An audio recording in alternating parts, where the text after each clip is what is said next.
Hold on, because I already missed.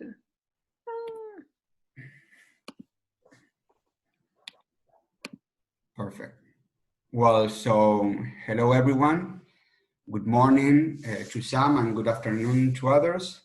Let me introduce myself. My name is Juan Lattanzio, and I'm delighted that you could join us in this celebration of the Ombuds 2020 with this ERT theme, unusual name, important service, and focus on the international corporate sector. Together with my colleague Diana Mosonyi, as organizational ombuds ourselves, and members of the International Ombudsman Association, IOA for short, we have prepared an event with amazing speakers that we think that you will enjoy and learn a lot from. So let me say hi to my outstanding co-host, Diana. How are you? Hey, good. Are you excited? I am super excited and can't wait to start this amazing event. Excellent. So we're going to transport you on a journey in which we will start with the emerge of the Ombuds role. Then we will listen about the different ways to provide its service nowadays. And finally, what it seems to be the future of this important role. We'll remind you that this event is being recorded.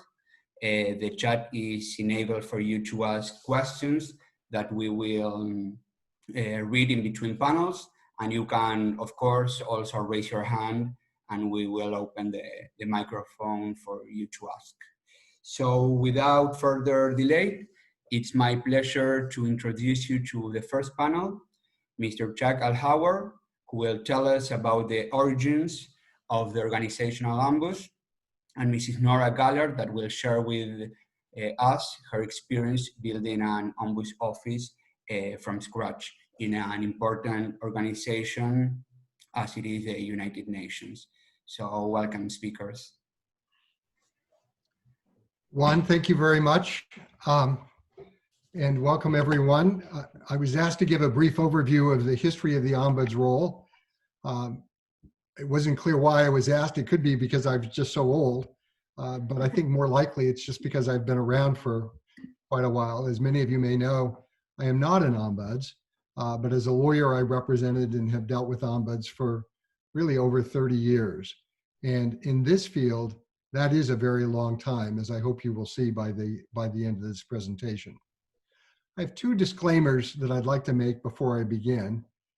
First is that there's a large element of chronology in my presentation. It is history, and I know it makes me sound like a history teacher, and some of you may find it a little boring, but I do think it's important for context and to describe the development. Secondly, I am from the United States, and after the initial spread of Ombuds programs around the world, my focus is really on what happened in the United States. I know that development was also occurring elsewhere, but I am most familiar with what was going on in the United States and believe that that had a really formative influence on what we now know to be organizational Ombuds programs. So with that, let me begin. And I won't spend a long time on kind of the basics here, but a few things that are in order. So after the Swedish King Charles XII appointed an ombuds in his absence when he was in exile in Turkey in 1713, the first parliamentary ombudsman was appointed in Sweden in 1909.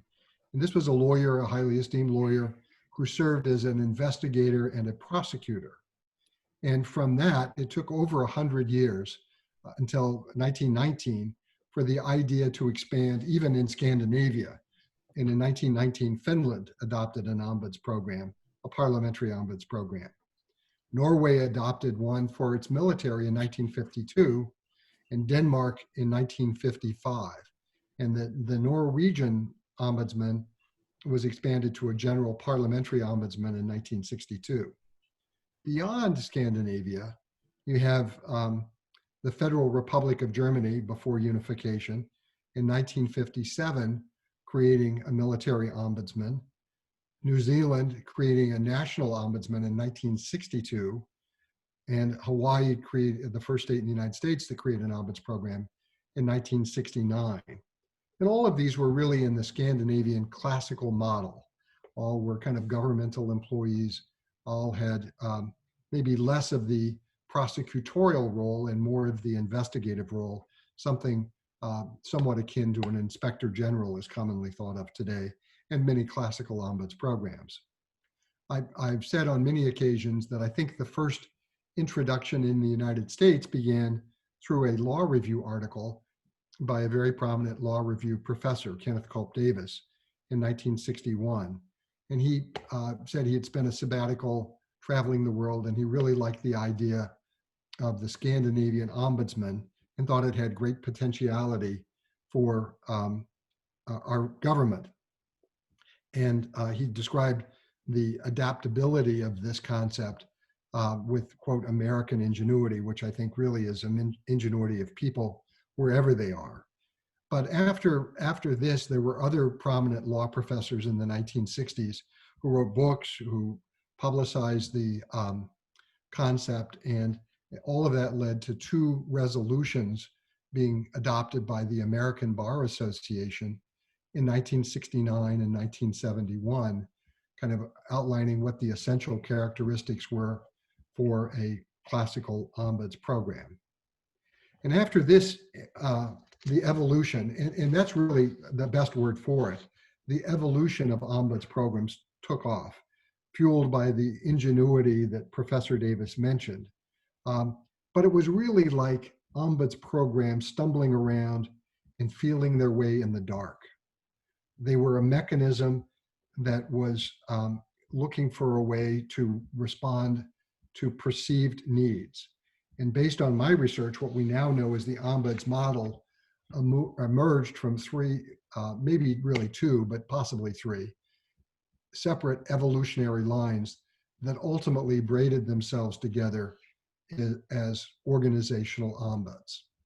And the first kind of link, if you will, the first line of the braid was in colleges and universities. And it started in the 60s with the civil rights movement, the Vietnam War, student demonstrations. Those of us of a certain age remember the Democratic National Convention in 1968 with riots in the streets. But what we're probably not as familiar with is beginning in 1969, there was a conference, the title of which was The Ombudsman in Higher Education, Advocate or Subversive Bureaucrat, where the idea began to kind of be talked about as something that colleges and universities could use. Of course, in 1970, we had Kent State with the murders of people there and actually shutting down most or many of the colleges and universities throughout the United States. Again, people are not generally familiar with the fact that in 1970, President Nixon appointed a presidential commission to look at and try to come up with recommendations for campus unrest, one of which was the idea of an ombudsman. And that commission said, and I'm quoting here, the ombudsman is an individual who acts as a mediator and fact finder for students, faculty members, and administrators. To be successful, the ombudsman must have both great authority and the support of the university president. He must not be penalized if his findings and recommendations embarrass university leaders. So what you see here is the beginnings of someone who is independent. It's still very much in the classical model, but it's someone who has to have a great deal of, quote, authority. The following year, in 1971, the Carnegie Corporation Commission on Higher Education also recommended ombuds programs. And here they saw it really as more of a form of ADR, although I'm not sure that that term had yet come into being. But the emphasis there was on a resource that would respond informally to inform people where complaints can be heard and to actually help assist them in having those complaints heard. But by 1971, the year of the Carnegie Commission report, there were 69 college and university programs in the United States, including the University of California system. 1973, Cal Caucus was organized. And 1973 is also somewhat of a red letter date because Mary Rowe, a person that we all know who has had great influence in the ombuds field, began her work as a special assistant to the president at MIT. By 1985, UCOA, the University and College Ombudsman Association, was formed. And as this concept moved through colleges and universities, first responding to student protests and demonstrations, it moved from dealing with groups of students to individuals, and from students to all members of the university community, staff, faculty, and students. A separate thread in this braid of what is now the organizational ombuds, I think began in the 1980s in the corporate sector, although its roots go back even earlier than that. But it was fueled by the procurement fraud scandals of the 1980s and deep skepticism about accounting and other misconduct in our corporate, in our corporations. But the thread of this really began with a Harvard Business Review article in 1969 by a fellow by the name of Isidore Silver. And it was titled The Corporate Ombudsman. And his theory was that the corporation had evolved to the point where it was a socially responsible institution. Maybe it was not in fact a socially responsible institution, but the idea was that it should be a socially responsible institution. And he posited that it was in the long-term interest of the corporation to seek mechanisms to, quote, affect employee justice. And I think that's really important because in the corporate world, that's really one of the roles that ombuds do to try to stand for fundamental fairness. And he went on to say, still, I think envisioning it more in the classical model of an ombuds, but he described the ombudsman that he had in mind as the embodiment of the corporate conscience. And that's very much like what Professor Davis was talking about, where when he talked about the adaptability of this concept, he talked about the underpinnings of this, where organizations try to have good and ethical people, but people are flawed and people are imperfect. And so the second line of defense is to have procedures and process that allow for issues to get surfaced.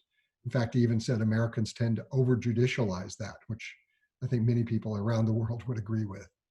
But he said the third line of defense was this principle of check, that somewhere in the organization, you need an alternative line of communication to essentially help self-correct what is going on. And so that when Silver says that the ombuds is the embodiment of the corporate conscience, it's very much a similar concept to what Davis was talking about as a check in our government. But Silver finally made the comment that the corporation in our time is a dispenser of justice, both actual and perceived, because of the wide scope of corporations and the high percentage of people who work for large corporations. By 1984, there was a conference in Massachusetts, in part led by Mary Rowe, with 30 attendees. The following year, something called the Corporate Ombudsman Association was formed, although it changed its name in 1992 to the Ombudsman Association, TOA. And at the same time, as I mentioned, the corporate procurement fraud scandals and other kind of misconduct of corporations was in the newspaper all the time. And President Reagan appointed a presidential commission, a Packard Commission, to explore ways to have corporations have greater self-policing and to regulate themselves. That was appointed in 1986. And as a result of that, a group of major defense contractors, seeing the writing on the wall, formed something called the Defense Industry Initiative, DII, in which they agreed to adopt certain procedures that would allow them to essentially surface among themselves or internally misconduct. And one of the mechanisms was having a system or a mechanism whereby people could report misconduct without fear of retribution. And my involvement, as I say, I've been around for a long time. My involvement began in 1990 in litigation with a program that was formed as a result of this defense industry initiative in 1986. So you can see how recent all of this is in terms of the evolution of the organizational ombuds. There was also a third thread, if you will, to the braid, and that's in the federal sector. In 1995, something called the Administrative Dispute Resolution Act was passed that made express reference to ombuds as an ADR, or alternative dispute resolution mechanism, in the federal government. But I think the most seminal event in the evolution of organizational ombuds was really two resolutions of the American Bar Association in the early 2000s, one in 2001, and then it was basically expanded somewhat in 2004. And when you stop and think about it, you know, that's less than 20 years ago. And, you know, one of your other speakers, Bruce, and I have been working with each other that long or longer. And so we really have been there as we see these pieces kind of come together. But the significance of the American Bar Association resolutions in 2001 and 2004 is multifaceted. First, I think it developed the classification model that we all kind of use today in various iterations, where we have classical ombuds and advocate ombuds and organizational ombuds, and see them. I think just as importantly, it characterized the commonalities of them and focused on really four different things: the principles of independence, the principles of impartiality and confidentiality. And it talked about limitations on their authority. And I think as you see all of this, and if you haven't read those resolutions, I would urge you all to do that. But you can begin to see how the structure of what an organizational ombuds begins to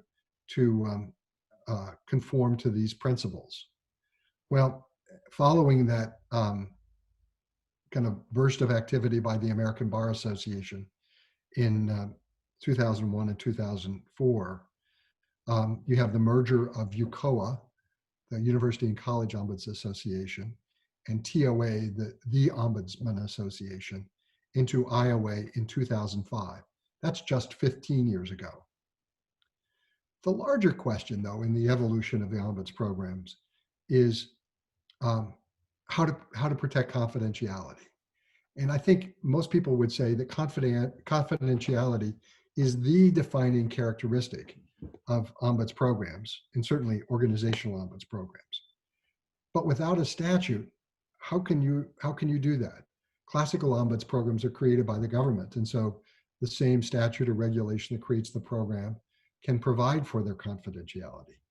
In the absence of that, what are the structural elements that would allow someone like me, a lawyer going to court, to go to court and get a judge to recognize the confidentiality of this effort? And the case I had in 1990 was just that, where I was able to persuade a federal judge in the United States to recognize a testimonial privilege and an implied contract to protect that confidentiality. But I think that the development of the key principles of independence and impartiality were essential to essentially buttress and promote the confidentiality. The idea of independence came from the original Scandinavian model, was carried over. And I think having an independent voice without management responsibility was important to serve as either a check in the sense that Professor Davis was describing it, or a conscience of the organization in the sense that Isidore Silver was describing it. And it's a key point to make the ombudsman not a notice channel or an agent of the organization for claims against the organization. And furthermore, the ABA resolutions recognize that this should be embodied in a charter or terms of reference to clarify the scope and structure of the program. They also emphasized the concept of impartiality, which was you can't have bias or conflicting roles, and you shouldn't have a personal conflict. And it's important for integrity for the assistance that the ombuds might be called upon to provide. And of course, the holy grail is the confidentiality. And I've long said that confidentiality is the byproduct of those principles. And from the IOA perspective, the practical principle of informality, being off the record and not being a record keeper for the organization. It's the confidentiality that makes the ombuds different from all of the other channels in an organization. You know, it's not an HR, it's not a compliance, it's not a manager. It is its closest analog is an EAP program, but those are for personal issues. The ombuds is there for work-related issues of all types. And I think it would not be possible but for the other principles. If the ombuds were not independent, it would be an agent of the organization. If it were not impartial, it wouldn't have credibility. In my Ombuds Day speeches last year and again this year, and one that I gave last week, I pointed out that I believe that the evolution of ombuds programs is because they respond to a deep societal yearning for mechanisms for our civic, business, educational, and government organizations. In effect, we want them to be the guardians of what are widely recognized to be fundamental principles that we believe, and I think around the world we believe, should guide our organizations: fairness, fair process, and checks and balances. In this year's speech, I actually called out additional principles given all the things that have happened, not only in the United States, but around the world this year, involving racial issues and civil unrest and the pandemic, health issues, and political dysfunction. And while I think some of these additional principles may be subsumed in the idea of fundamental fairness or fair process, I also have come to the conclusion that they should be called out and specifically articulated. And those are the principles of diversity, inclusion, equity, and respect. And as long as these are the principles that form the foundation of the mission of ombuds practice, I believe that these ombuds programs will continue to expand and get stronger. As I said, it's been less than 20 years, really 15 years, since the ABA resolutions in 2001 and 2004 added more clarity to what ombuds programs are and do and how they should be established and operate. Ombuds programs are no longer wandering around in the dark trying to find a way to respond to a perceived need. The need remains, and ombuds programs are a worthy response. Thank you very much. Thank you, Chuck, very much. Please stay because we have a question for you after Nora speaks. Thank you very much. Nora?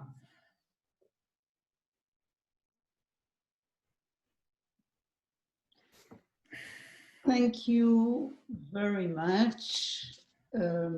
I want to thank the organizer for inviting me to this event. I want to, in particular, to thank Juan Lattanzio, with whom I think we share a common passion for the figure of the Ombudsman. And also I want to salute the presence on the panel of some long-time acquaintances in this field. Let me introduce myself very briefly. My whole career was practically in the UN system, not all, but most. I was with UNICEF for many years, first in the area of development, and then in political affairs. I was appointed the first director in the Office of the Ombudsman when the office was created in the UN in 2002. So the UN established its UN offices, its Ombudsman's office in 2002. It was established, and I think the contrast with some of the processes that Chuck has described will be interesting. It was established in a political environment. It was established by the General Assembly. The General Assembly is the body where all member states of the United Nations sit. It's the governing body of the United Nations. The discussion about creating an office of the Ombudsman started 20 years before 2002. You have to remember that when a new issue comes on the agenda of the General Assembly, it has to be discussed, negotiated, and approved by a majority of member states. That's a long process that can be very frustrating at times, but it takes a long time for any new issue coming to the agenda of the UN.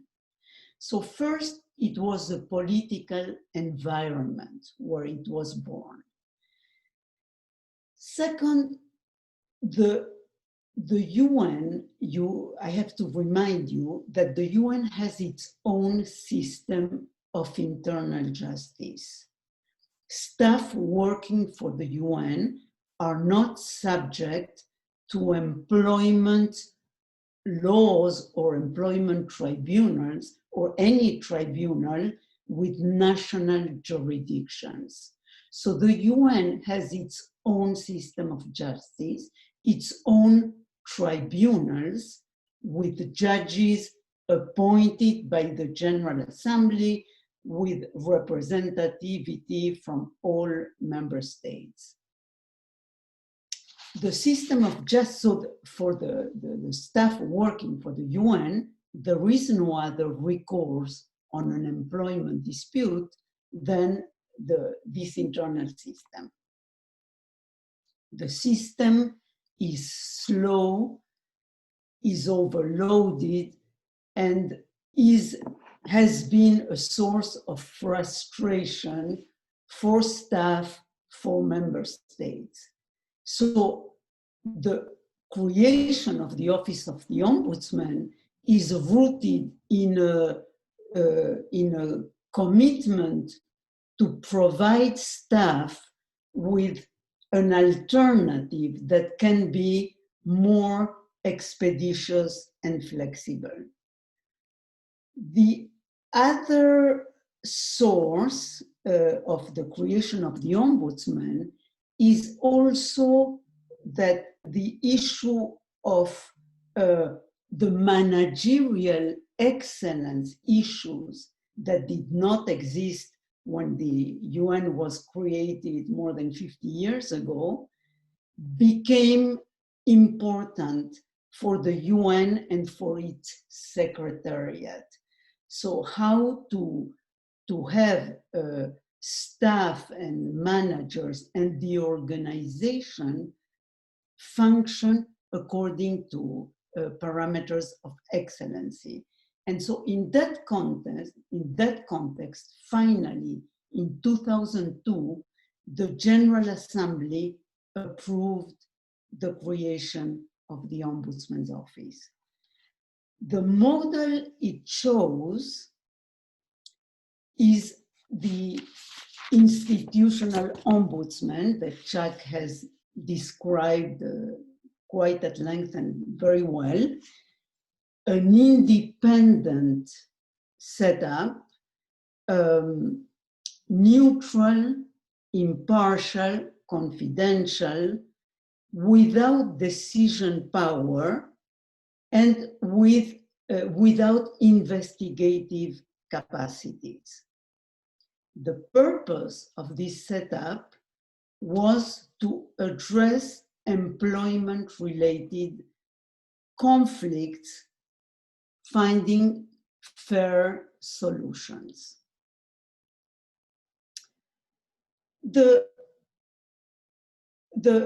Okay, so now let me mention some of the challenges that the office encountered. The first one was that the model of the institutional ombudsman wasn't well known at all at the international level. As Chuck has said, the Scandinavian model had been adopted by many countries that had people's advocates, children's advocates. So the figure of the people advocate was relatively well known among those more than 190 member states, but not at all the figure of the organizational or institutional ombudsman. So the first challenge was to establish the identity of the office. And in that, the office of the ombudsman has an eerie parallel with the mandate and power of the Secretary General of the United Nations. In that the UN, as some of you remember, was created based on the UN Charter that was signed in 1945, that I think all of you should revisit. It's a beautiful, beautiful document. It's We the People of the United Nations. It's a document that establishes the identity of the United Nations. The goals are to defend peace, to defend human rights, to defend justice. Very similar to the goals of the Office of the Ombudsman.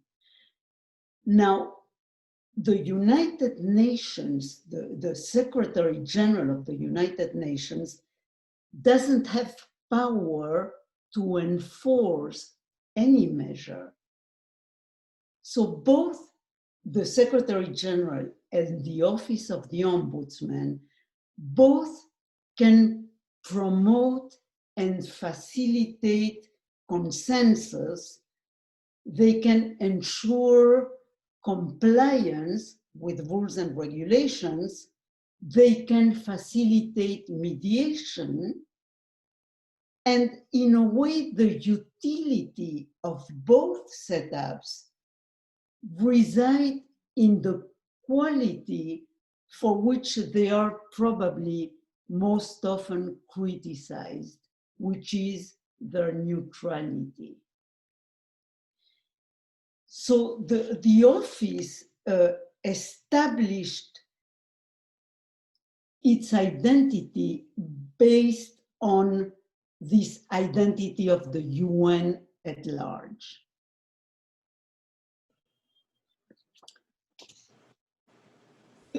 Another challenge the office had was to establish credibility in front of the General Assembly, the body of, I had to look it up, currently it's 193 member states. So I think there are, since I retired from the UN, there are 6 new members. So how to establish credibility? It's interesting that Kofi Annan, who was the Secretary General that set up the office, chose as the first UN ombudsman a diplomat, Ambassador Patricia Durand. So he chose a political figure, not a lawyer, not a specialist with an ombudsman profile. He knew that he needed to select somebody that understood the political aspects of the General Assembly. So he chose that Ambassador Patricia Durant, ambassador from Jamaica, who had had the highest position in the UN, which is President of the Security Council. That's probably, as a diplomat, the highest role you can have in the UN. Security Council is one of the bodies of the General Assembly, right? And so Ambassador Durant had been twice president of the Security Council. She had very high credibility with member states as a diplomat and as a political actor in the UN. Myself, you know, who I was the first, I was appointed by Ambassador Durant as the first director of the office. I came from UNICEF, from political affairs. So both Kofi Annan and Ambassador Durant thought that the office needed to be credible politically to member states. After none of us, I have to confess, knew anything about being an ombudsman. We didn't have the skill, and that's where the International Ombudsman Association, once the office was established, provided us with the background, the training, the context, the substance of what an office of the ombudsman had to look like.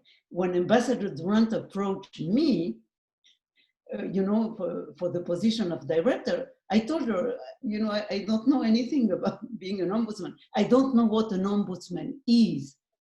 That wasn't important when we established the office, and it wasn't important because we had the International Ombudsman Association. We knew that, and we knew that we would rely on them to give us the credibility in substance.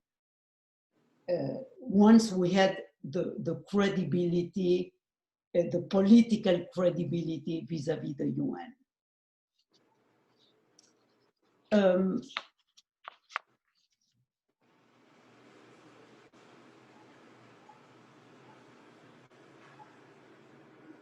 After establishing credibility, well, another factor of establishing this credibility was that the office needed to reflect member states in nationalities, in languages, in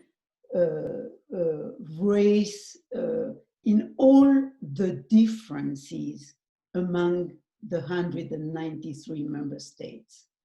The UN, as you recall, has 6 official languages.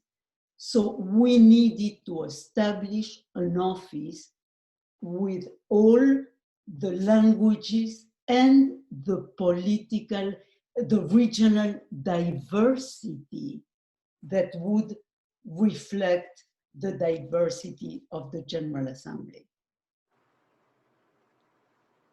We had, as Jack insisted, and I think it's very important, we had to establish confidentiality. And confidentiality in an organization where everybody sees documents coming to their desk with the red stamp confidential. So confidential in the UN means that only the dozen people that have to be in the know regarding the context, the content being circulated are aware. And it means basically that it should not be shared with the press.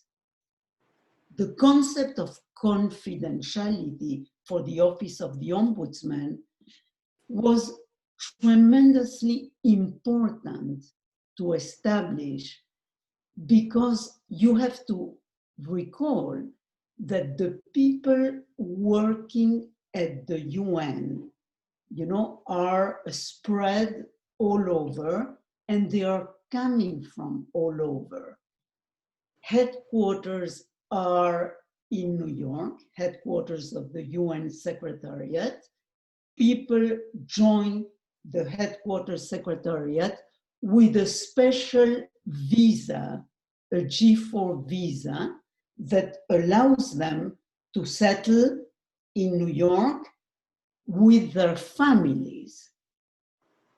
If they lose the job and the link with the UN, they have 30 days to leave the country.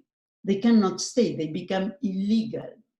So the issue of, in an organization that is extremely hierarchical, to bring an issue or a complaint to a neutral office, staff need to be assured that nothing will transpire to anybody unless they authorize the office to disseminate the information. So confidentiality was extremely important and still is.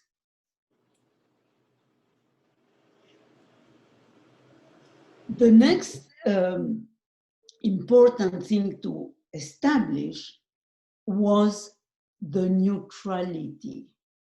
The office was born at a time where confrontation between management and staff was extreme. The staff union that represents the interest of all staff was very, very confrontational in all its dealings with management. So the Office of the Ombudsman from scratch had to be perceived as between management and staff, as a neutral. From day one, management considered it as part of its realm.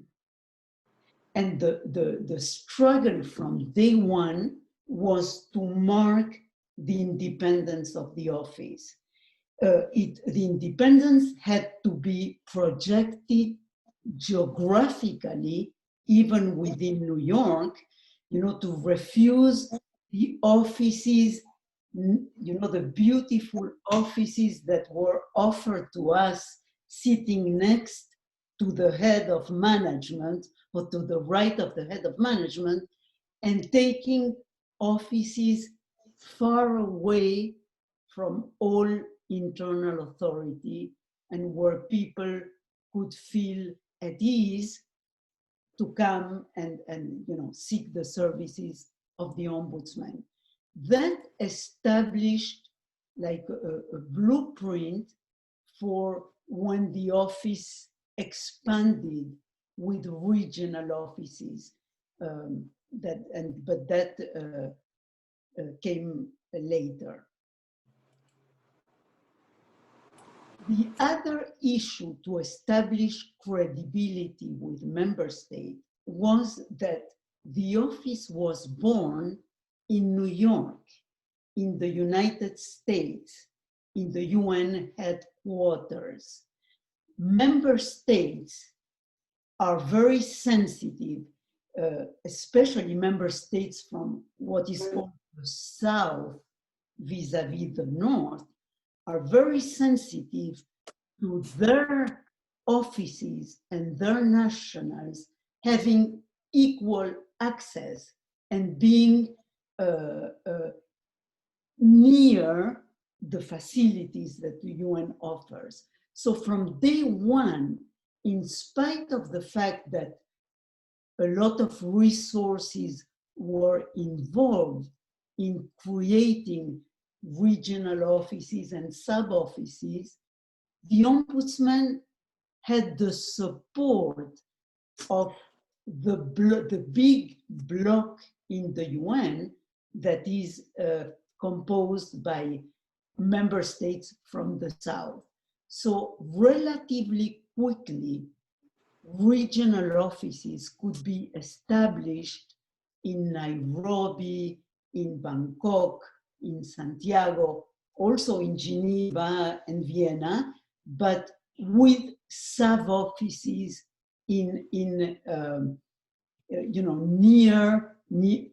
nearer where staff are. The UN at the time when the office was established had almost 40,000 staff based worldwide. And that included peacekeeping missions, most of them based in Africa, in Congo, in Burundi, in Sudan, in Mali. So the staff, member states were very keen on those staff having access to the ombudsman services. So the office very early started building to establish those sub-offices and also started visiting and promoting this figure of the institutional ombudsman.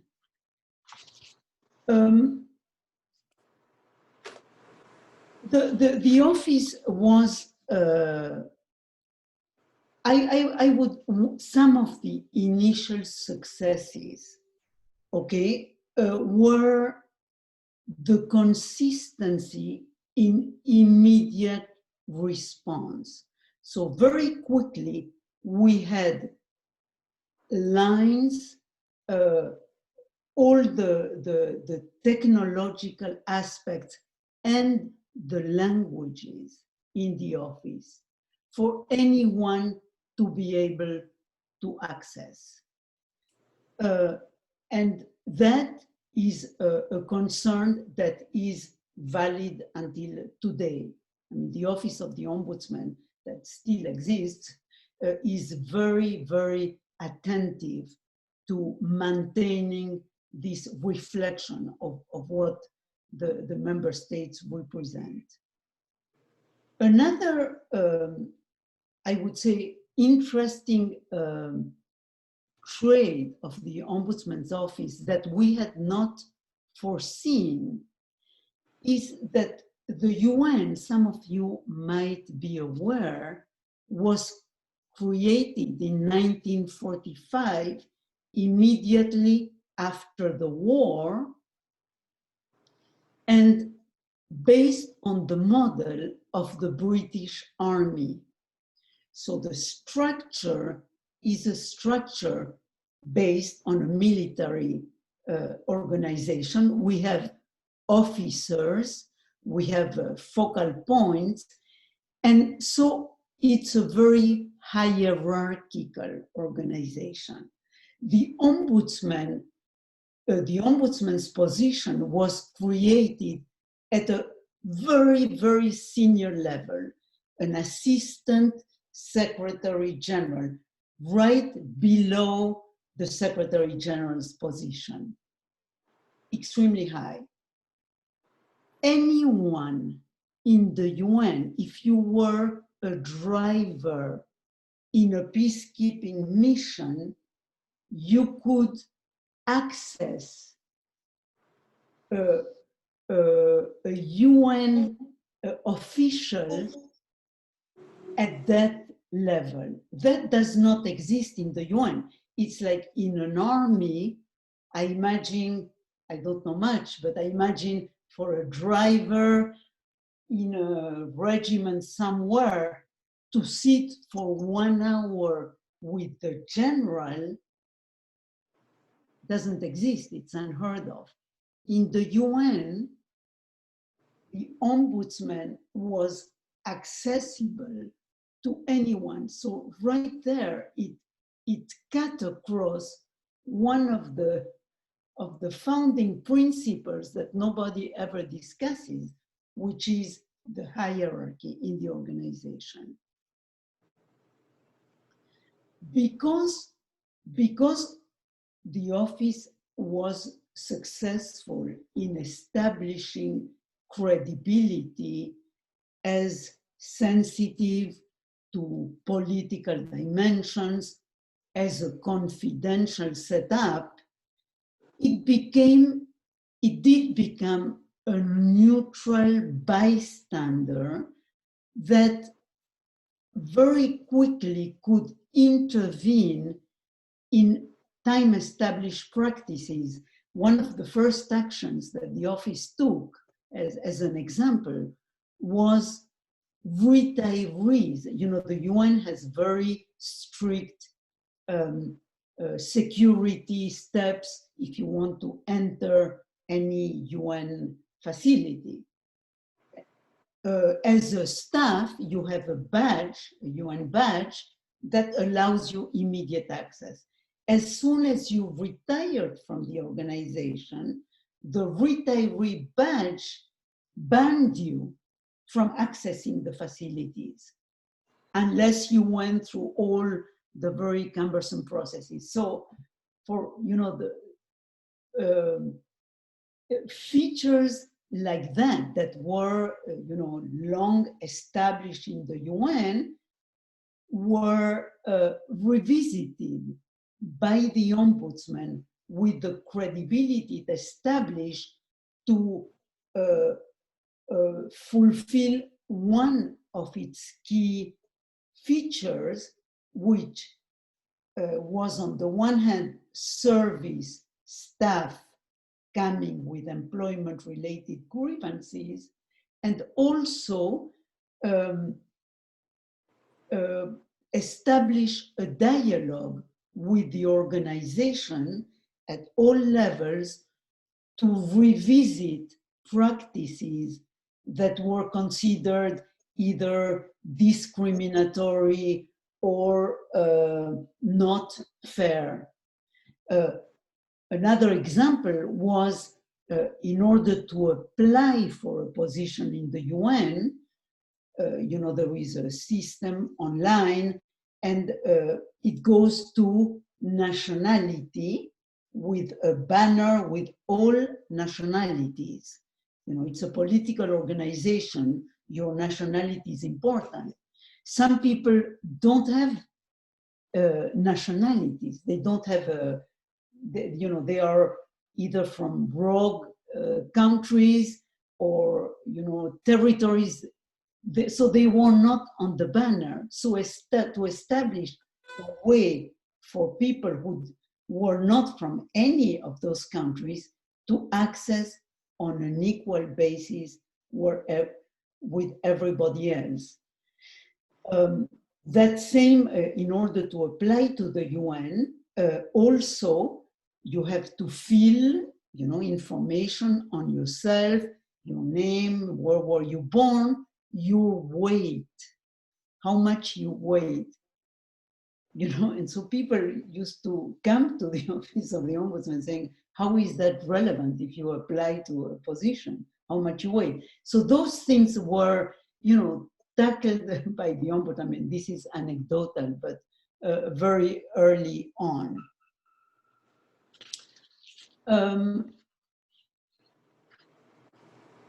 Yes, Nora, we would like to give you some, how many minutes do you need more? Because we would like to ask some questions or let the audience ask some questions. So. Perfect. Just to finalize, I would like to establish that another issue to establish credibility was in its first phase, the office monitored itself with peers to ensure that the standards of excellency established by the profession were kept.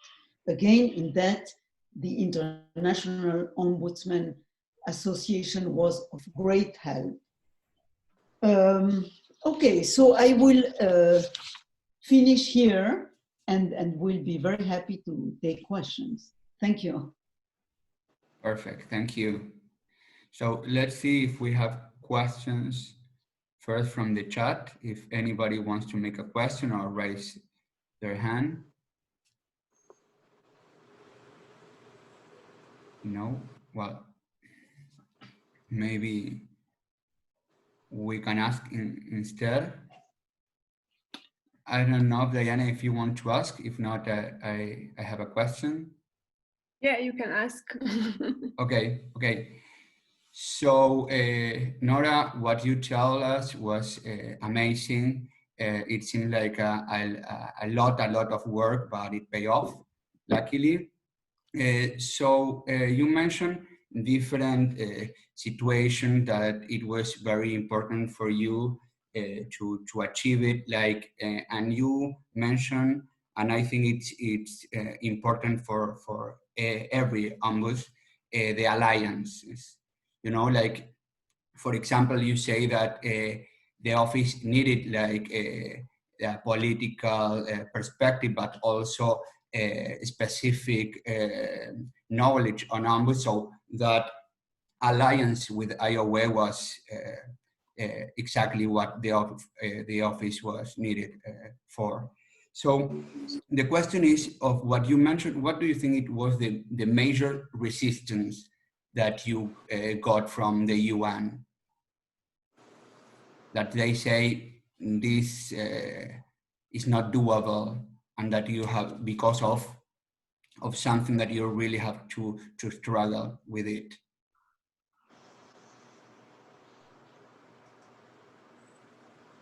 Should I jump in? Yeah, of course, please.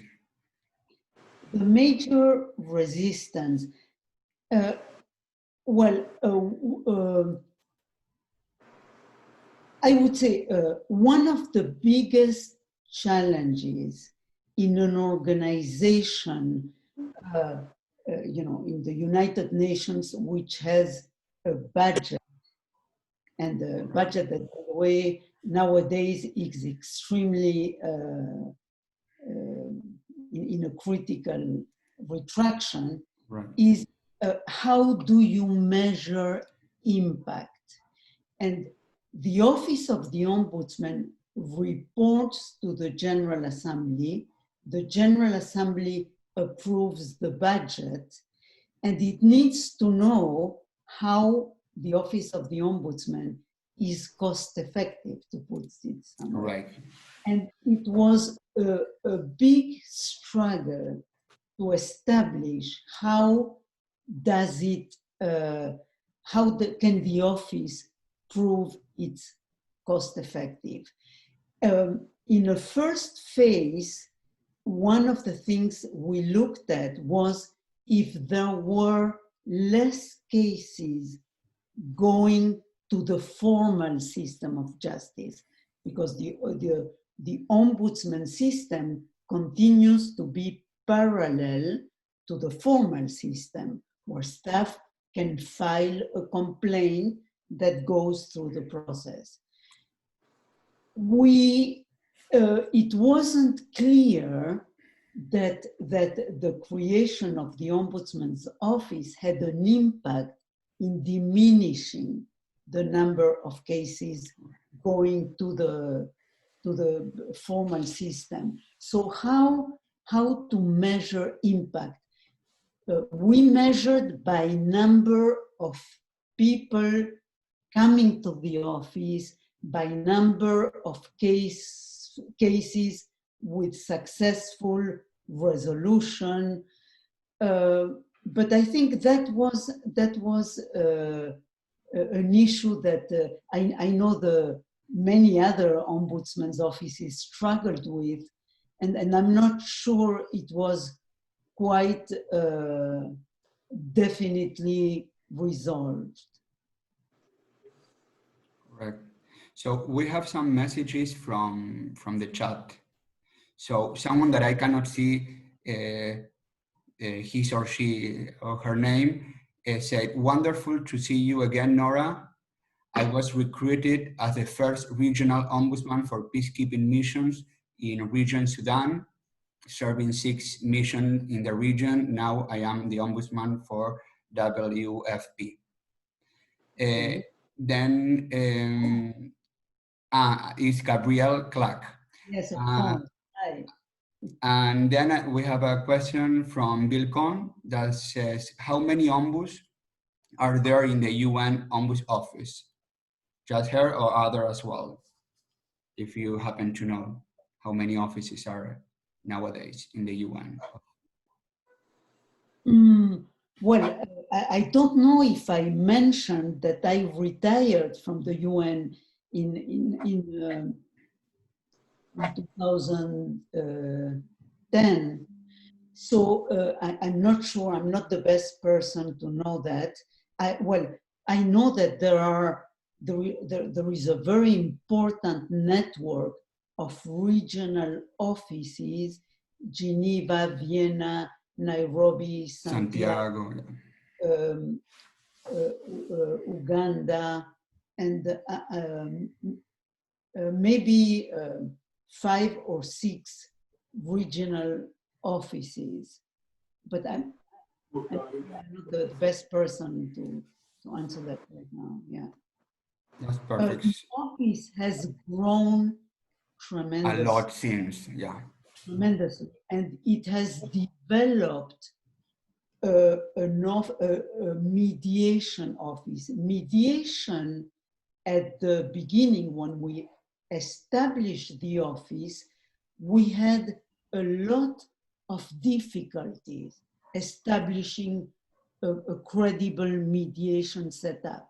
As I mentioned, the organization is very hierarchical, and there was a lot of reluctance of a manager who is very high in the hierarchy to sit with a staff that is much below in the ranking on an equal level. Now, the Office of Mediation is very established and has many cases and many successes, I understand. Perfect. So thank you very much. Diana, do you want to ask something, maybe to Chuck? Yeah, I mean, thank you for your presentation. And yeah, we would like to ask the importance of the promoting the role you both understand the importance of the promoting the role international, and in your experiences, which is the main obstacle to spare and the best way to achieve to make the ombuds professional known? So it's a obstacle, the main obstacle in international, and how to overcome it, yeah. Yeah. Well, there are two obstacles that I hear over and over again.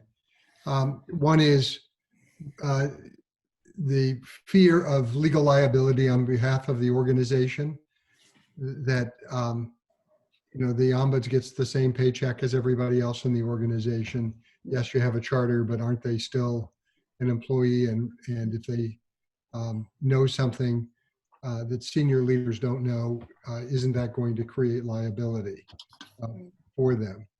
And on that, there are lots of answers, and it's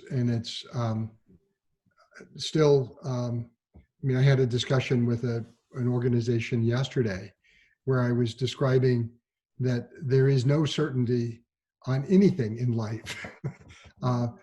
There's nothing is without risk. But at the same time, if a properly structured program has a charter and describes appropriately the authority that they have and the authority that they don't have, I've advised programs kind of with expansion around the world that in virtually every country you can find ways for ombuds to do what they do, and in part because it's essentially a contractual understanding. The program is made available to employees or whatever the constituency is, with the understanding that communications are confidential. They're typically, and they should be, voluntary. Nobody has to use them. But if they do use them, they will be understood to have agreed to abide by the principles on which they're established. maintain that confidentiality. So that's one issue. And when I hear Nora talk about the effectiveness, that remains an issue in lots of people. And I've asked Ronnie Thompson, who's on the call today, and a former Ombuds, Randy Williams from American Express, to lead a working task force group to develop better tools based on resources both within IOA and wherever we can find them, and to have tools on the IOA website by the end of the year that will give more guidance to people on tracking, for example, as a baseline, what sort of litigation there is before the program is created and afterwards, how to articulate measurements of success in annual reports and other materials, how to give meaningful recommendations to senior leaders that they can act on, rather than just counting the number of cases and the types of issues, which is important, but it's not as robust as I think many programs need to have to persuade senior leaders that they're really adding value. So those are two obstacles and two responses to them. Perfect. Thank you so much. If there is no more question, so then we would like to thank you for our speakers. Thank you for accept our invitation and spending the time with us and all the preparation. We really appreciate your work and that you can be here today for us. So thank you. Thank you very, very much. Thank you. So in the next panel, we are talking about internal and external ombud services with two experienced and highly professional ombudsperson. They are talking about differences, pro and contra agreements. And it's my honor to introduce Mrs. Lynn Chaillat, who is sharing with us her international ombuds experience in McKinsey company, and Mrs. Camilo Azcarate is presenting about the external ombud services. And this discussion would be more like a discussion between two of them. So welcome Lynn and welcome Camilo. I hope you are here. Yes, I'm here and I can see Camilo. Good. Thank you, Diane. So hello, everybody. Yeah. Camilo and I thought this would be more a dialogue between he and I, going back and forth a little bit and stuff. Perhaps I shall say a teeny bit about myself first, and Camilo, maybe you introduce yourself a little bit more so people know what we do. I'm based in Paris. I've worked for McKinsey a pretty long time, and I've been the Ombud for McKinsey since 2010. And some of you who've been around for a while might have known Elizabeth Pino. We have the... you have a slide. Yes, just I forgot to put, sorry, I have a lot of things to do. Yeah. No worries. Elizabeth Pino was the founding Ombud for McKinsey. And so if you do know her, she was a pioneer in the field, and it was wonderful to at least get to work with Elizabeth a bit. And I have been an internal Ombud since 2010. So Camilo, I'll let you maybe say a little more about yourself. Thank you, Lynn, and thank you, Diana and Juan, for the invitation. I've been an ombudsman for two universities in the US, and I have been the ombudsman for an international organization, which is the European Southern Observatory, based in Chile and in Germany. I have also managed the mediation services at the World Bank for some time. So I'm going to introduce mostly the external model.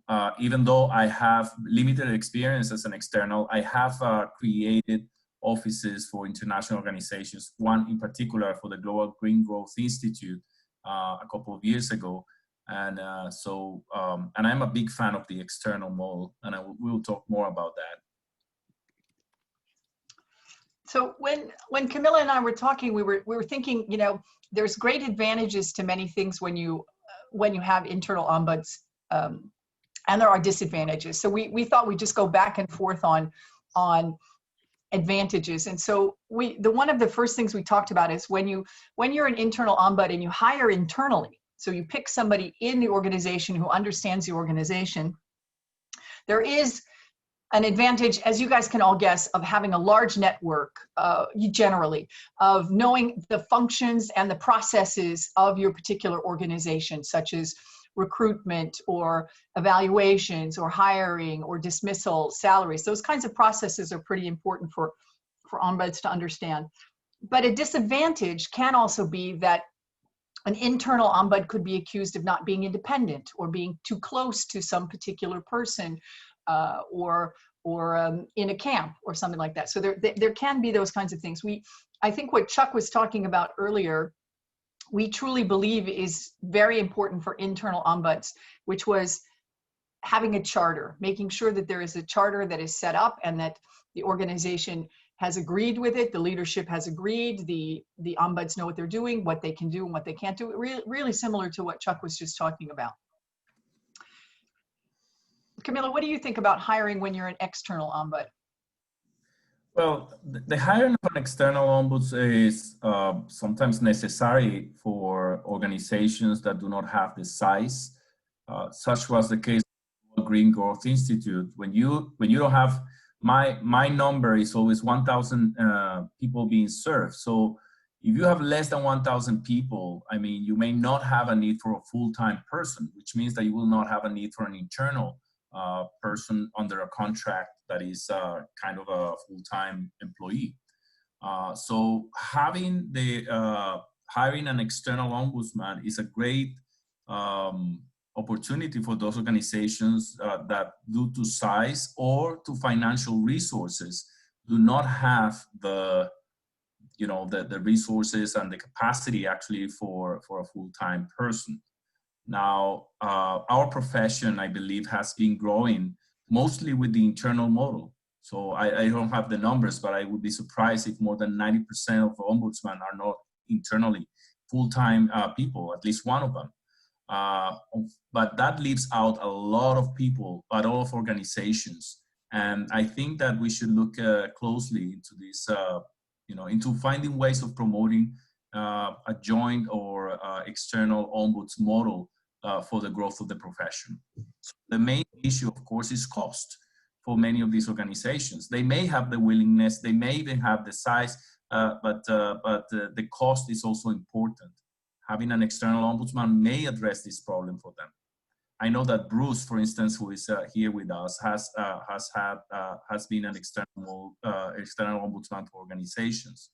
So we can talk also with him about that.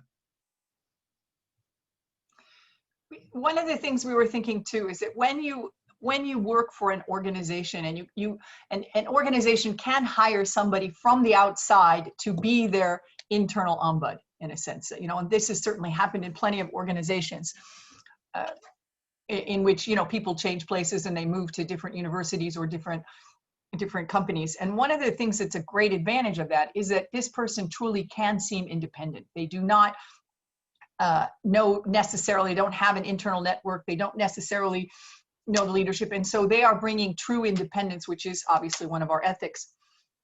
And the disadvantage is exactly that. They don't have a network. They don't actually necessarily know the processes. And thus, some of the things they need to do in the beginning to become that internal ombud, to gain that trust, is to spend a lot of time with the different departments, the different areas of the company or the university or whatever the organization is, to build trust, to get to know specifically, in a sense, a lot of internal organizations, the HR or the lawyers, the legal department or ethics department don't necessarily always trust ombuds. And you certainly hear about this in our different organizations. We're really lucky in my particular organization. We have pretty good working relations with all of those departments and we talk to them regularly, but building that trust is absolutely essential for any organization, ombud, internally or even externally, to be able to function truly. I think, Camilo, you were thinking about that too. Yeah, so these weaknesses that are, I would say shared by people who are either hired externally, even if they become full-time internal ombuds, or people who are consultants working as external ombudsman, the lack of a network, I think that calls for the contracts that people negotiate to have, for instance, if you're an external ombudsman, to have time for these extracurricular activities. That is not just about the cases, that is not just about the mediations, that you actually, in your contract, build time for reaching out, doing outreach, and even training. My case, I am a big fan of training. I have always used training when I started a new job, and it works because it's a great outreach tool for me. And at the same time, you're building skills. So doing this kind of, creating contracts that have this kind of built-in extracurricular activities is, in my view, essential. It is also important as an external ombudsman, in my view, to take into account that it is not just about case management. It's not just about attending consultations or even mediations or group facilitations. It's also about systemic change. And how do you do systemic change if you have not included this in your contract? You really have to figure out how to do this. Two options that I believe have potential. One is, of course, using data gathering tools that will allow you to write reports that include this kind of systemic reflection and recommendations. The other one is, for instance, is complementary services. And for instance, the option of creating what is known in international organizations as the respectful workplace advisors. So these respectful workplace advisors, they're like mini ombuds. They're trained peers that have some functions of the ombudsman. In particular, they're protected with the confidentiality of the ombudsman, but they're peers. And this allows many international organizations who have a big geographic location, like in the case of the World Bank, it was 140 offices. Here, in my current job, we have observatories and we have two different headquarters, or a main headquarter and another one in different continents. So when you have that kind of situation, you need to have something. If you're hired externally in the same kind of circumstances for an organization that has a big real estate location issue, then you need to find ways of actually getting the outreach and doing the outreach and getting the services as close as possible. And RWA's, Respectful Workplace Advisors, have been successful in international organizations. I am not aware that all the types of international organizations have similar services. I know some of them have peer mediation services. This one is a little bit different. So all these things are designed to actually, if you are going to work as an external, you have to look at yourself, not just as a case management person, not just handling cases. You have to look how you're going to have a systemic impact in the organization, which is much more difficult when you're not working full-time, when you don't have the connections and the knowledge that an internal ombudsman would have. Camilo, we have a question from Kira about how do you recommend for an external ombuds to build trust if facing pushback from legal or HR? And just as an example, I think even internal ombuds can have trust issues with those particular departments. I think it can be based on personalities or territory or other issues. And I think Chuck talked about, gathering information, and Camilo just did too. How do you gather information? How do you make sure that you are able to bring insights to the leadership and to different departments that actually can move people forward and can, I think, handle what Camilo was just talking about as the systemic change necessary. And I do think it requires connection. It's probably harder in our remote world right now, especially if you are just getting the job, to be able to build connection with some of these departments. But it is absolutely essential to, and in my particular organization, we immediately started quarterly discussions with all of these department heads at different moments so that we could have discussion to understand what was going on for them. And if we had trends to be able to share. So that we could build trust and show ways in which we were working, in a sense, to help people in the organization. It may be in different ways, but we weren't stepping on each other's toes. We were actually working in a way together. And that was one of the things that I think is really important. I don't know if it's different, Camilo, if you're external. I'm not clear that it's different on building trust, but do you see it differently? Yes, I don't see that problem to be exclusive of external ombuds. I mean, ombuds offices are created in different ways. Sometimes it's a new leader that comes in with this idea of creating the office. Sometimes it's a crisis that is created and that prompts the organization to create the office. Sometimes it's pressure, it's internal pressure from stakeholders. You have faculty or students or staff members or others, you know, including board members. They can be pressuring for the creation of an ombudsman. And then you have the reason that I call the peer pressure. Once the ombuds office is created in so many universities, then all start looking around and say, why is it that we don't have one? And the same has happened in international organizations. So I believe that the way that if you have people who are in HR or legal or any who are a skeptic about the whole thing, I believe you have to talk with them directly. And most important, you have to show your commitment to the standards of practice of the IO, you know, and talk continuously about it. In every single opportunity, talk about the 3 I's and the C, as I say, you know, confidentiality, all these things have to come up in your conversations with them. And I also meet in 6 months at least with each of the heads of the departments, and every month with the CEO of the organization, with the general director.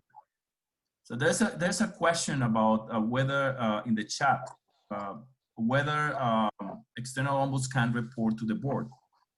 The reality is that an ombudsman can report to many places. So the IOA standards is that it should report to the highest possible level, and that it should not be reporting, if possible, well, within the standards, to a compliance function such as ethics or legal and so on.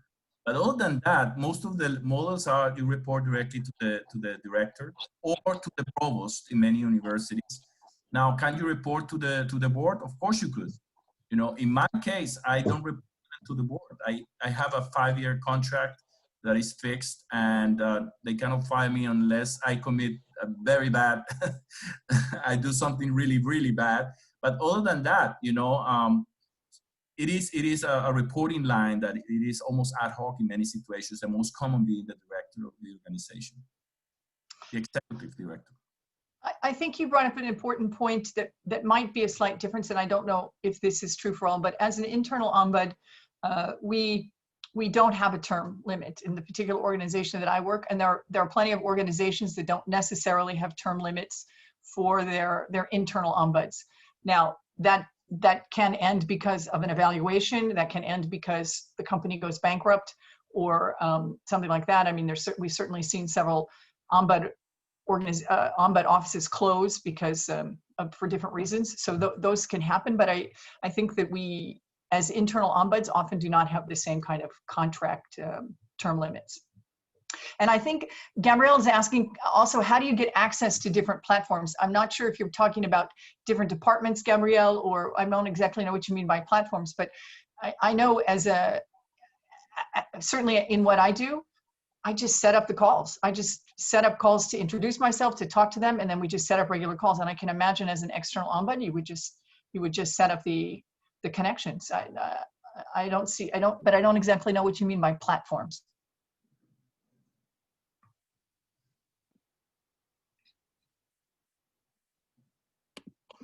Camilo, do you have any thoughts on that particularly? Specific meetings. Well, I know as an internal ombud, I call different people who are leaders of the firm and ask when they are meeting and arrange that I can be there at the same time. So I actually set it up like that. As an external ombud, maybe it's different. Camilo, I would think it'd be very similar too. But Camilo, what do you have to say about attending specific meetings? I don't believe that there needs to be a difference on that. I think the only difference would be of whether this kind of expenditure in time has been included in the contract, you know, because otherwise you as an external ombudsman, you'll be working for free, which is not fair.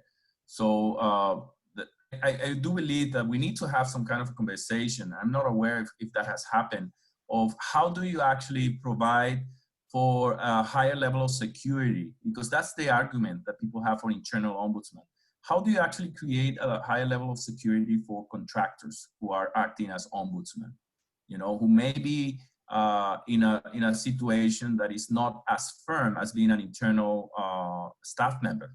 So when you have a staff member, especially in international organizations, but also in many others, you are protected as a staff member, you know, and that has added an additional level of protection.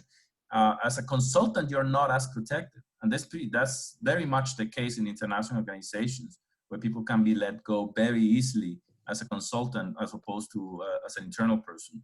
So maybe we need to do some work at the IOA to create maybe contracts, the types of contracts that will make it difficult. Once you get hired as an ombudsman, it will make it difficult to get rid of the person just because for no reason that is not arbitrary. So it is important to protect, from my perspective, the profession, because we know that, I mean, this is a risk. If we start growing as a profession in the external ombudsman model, and people start maybe weakening the standards of practice because they want to keep the contract, that would be bad news for everyone. So maybe having a contract that is like a contract that every consultant should be using, that includes causes for not renewing the contract or for terminating the contract, that are more strict than just being at will, like many consultants are. And that from the very beginning, the companies or the organizations that initiate a relationship with an external ombudsman, they should be able to commit to this kind of thing. Regarding the terms limits is a very interesting question. Some international organizations use these term limits, 5 and sometimes 10 years. They have plus and minuses, but I think that's a discussion that is a little bit different from this one. But I believe that there are many advantages to the external model, and we should as an international organization, we should, especially in the corporate international area, we should be thinking seriously how we're going to promote more of this. And I want to be a little bit provocative maybe later on this, because I believe we need to be a bit more aggressive in this point of promoting external ombudsman. But I don't want to talk more. I don't know what you think about that, Lynn. Anything we can do to promote the what we do, for sure. If we can, you know, it can only benefit the world if there's more of us out there, whether we're internal or external. But to wrap up on the internal, there are some distinct advantages to hiring internally in an organization, because they generally have a large network. Make sure you have a charter, make sure that you have the buy-in of leadership around the charter, and that there's agreement about what you're going to be doing.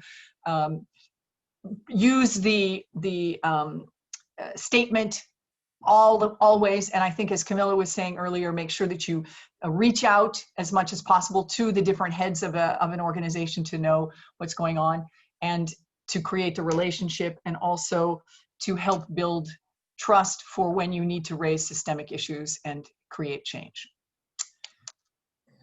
Another advantage that an external ombudsman sometimes have over an internal ombudsman is that if the person is working for multiple organizations, then they are able to do benchmarking much more easier. I mean, if you're serving 3 or 4 organizations, you can actually, if they're similar, you can benchmark them in some way.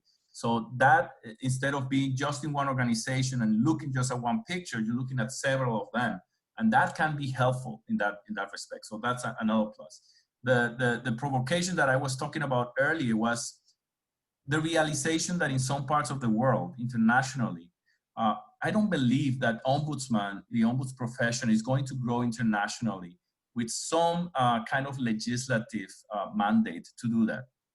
And this is because, unlike the US, where in the US, you know, this issue of creativity, that people have to create these offices whenever they want, that is not the culture or even the legal practice in many of these countries. And I'm thinking of Latin America and also Europe, where what is not authorized by law is not authorized, period. And you shouldn't be doing it.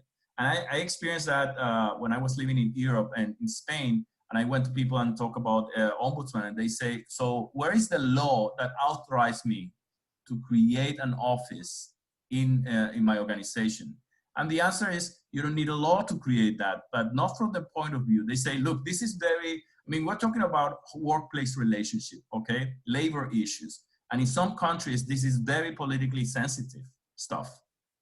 So if you are going to promote the profession in those areas of the world that are much more legalistic and literal in the law, you need to have some kind of a model, maybe a law, a model law that you can introduce and help people, maybe legislative people who are champions of ombudsman, that they can introduce and say it is authorized for corporations or organizations in general to initiate an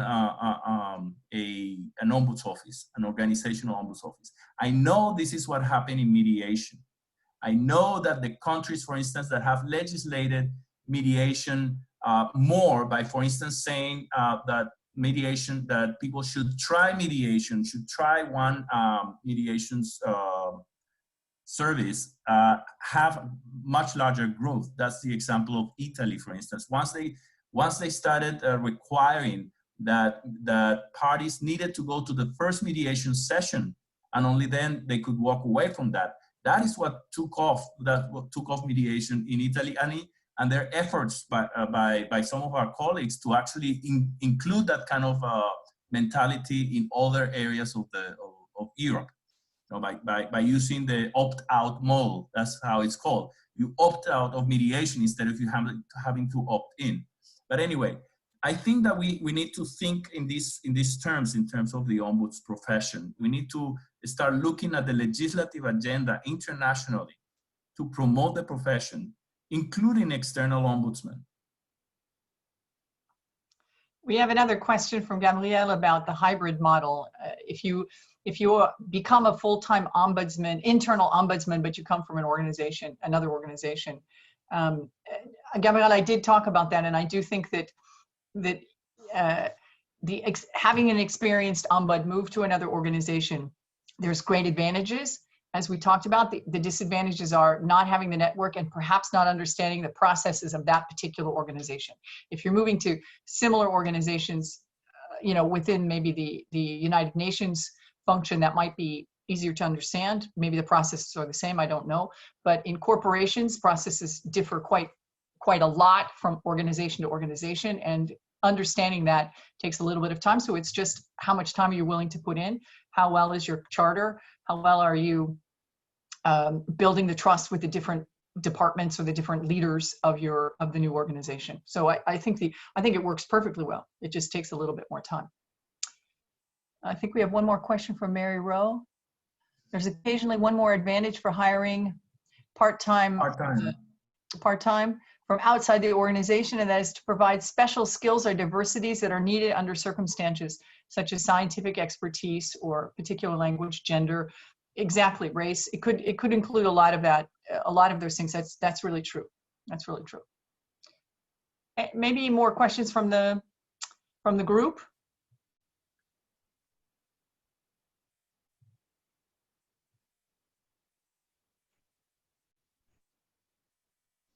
Juan and Diana, maybe we've covered that for you. Yeah. I think Nora has it. Is your hand up, Nora?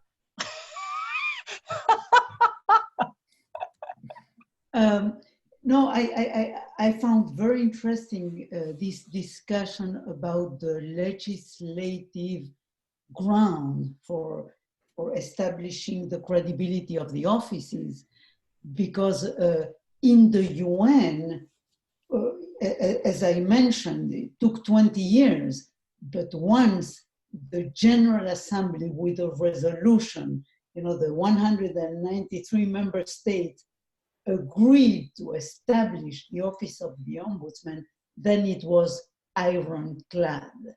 And it provided a very solid basis to move forward. So it's interesting to think about how that can work out in other settings. Correct. Yes. So do we have another question? Bruce, are you raising your hand too? I'm just Yes. happy to interject a little bit. I think there's going to be some overlap with the virtual alternative dispute resolution and ombuds work, because so much of that has overlays of internal, external. But in my work, I've worked kind of on 3 tiers. Internal to a brick and mortar program, external as more of the systems advisor, but other people with deeper knowledge of the processes and the organization actually did the ombudsing. So I was the coach for the ombudsing as an external. And then you have actual virtual ombuds work externally, where somebody else owns the systems, the case tracking systems, those sorts of things. And then there's the external where, as the contractor, you own those systems and provide that information. So there's a whole series of kind of cascading steps in terms of this. I was prompted to think about that based on the hybrid question. There's very many different permutations to how you might hybridize an internal or external based on what I've blundered into over the years. So true, so true.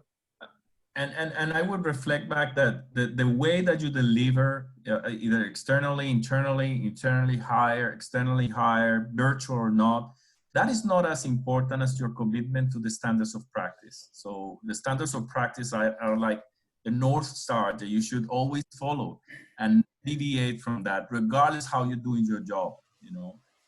And that is the value that I believe the IOHAD brings to the profession internationally. Promoting it internationally, you know, it's from my perspective, a core obligation of the international organization to promote this, you know, and also the legislative agenda that, from my perspective, is going to be essential for the growth of the profession in areas of the world that are highly legalistic. To your point, using the standards of practice as an internal ombud creates credibility with these other departments and such. So it's absolutely essential that we are very systematic in following them internally also. I think it makes a huge difference for departments to see that you systematically react the same way with your ethics and standards of practice. Totally agree. The issue of credibility is like the US saying, the American saying, is the proof is in the pudding. You know, you have to prove with your actions, you have to prove with cases specific that you are actually committed to this. And that means sometimes you have to push back efforts that actually make me dilute, co-opting, you know, the profession and in different ways. I was recently, for instance, invited to help the organization which I am with their what they call the respectful workplace policy. And I know about the subject pretty much, but I say, look, I cannot create policies. This has to be your job. What I can do is I can help you by providing you with sources of information. I can provide you with feedback. I can include the part of the ombudsman and the respectful workplace advices. That's something I can help. But this has to be your policy. You know, when they hear that from them, from us, when they know that we're committed to this independence, that is the messages that build up credibility from my perspective.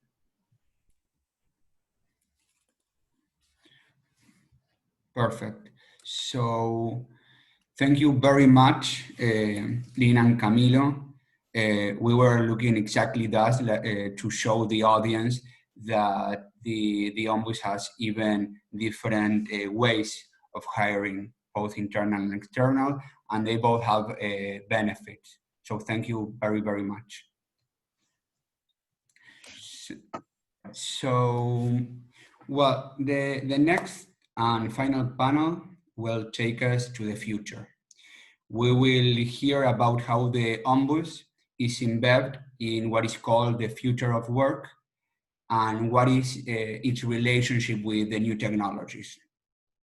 Everybody knows that the pandemic accelerated those times, and since conflict do not stop in time of crisis, it forced most of us troubleshooters to switch to the type of conflict resolution that is known as online dispute resolution, ODR.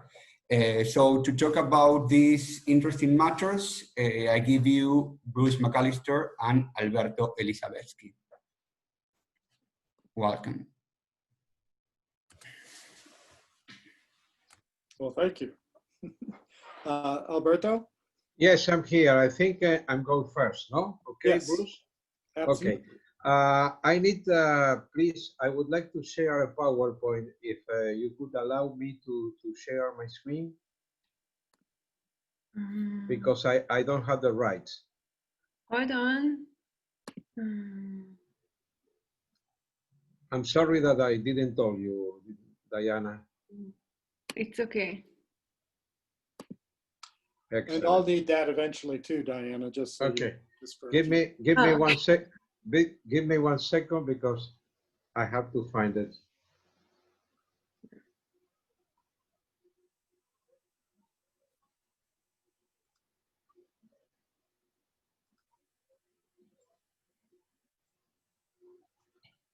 Okay, are you able to see my screen? yes. beautiful. Okay, fantastic. Well, thank you very much.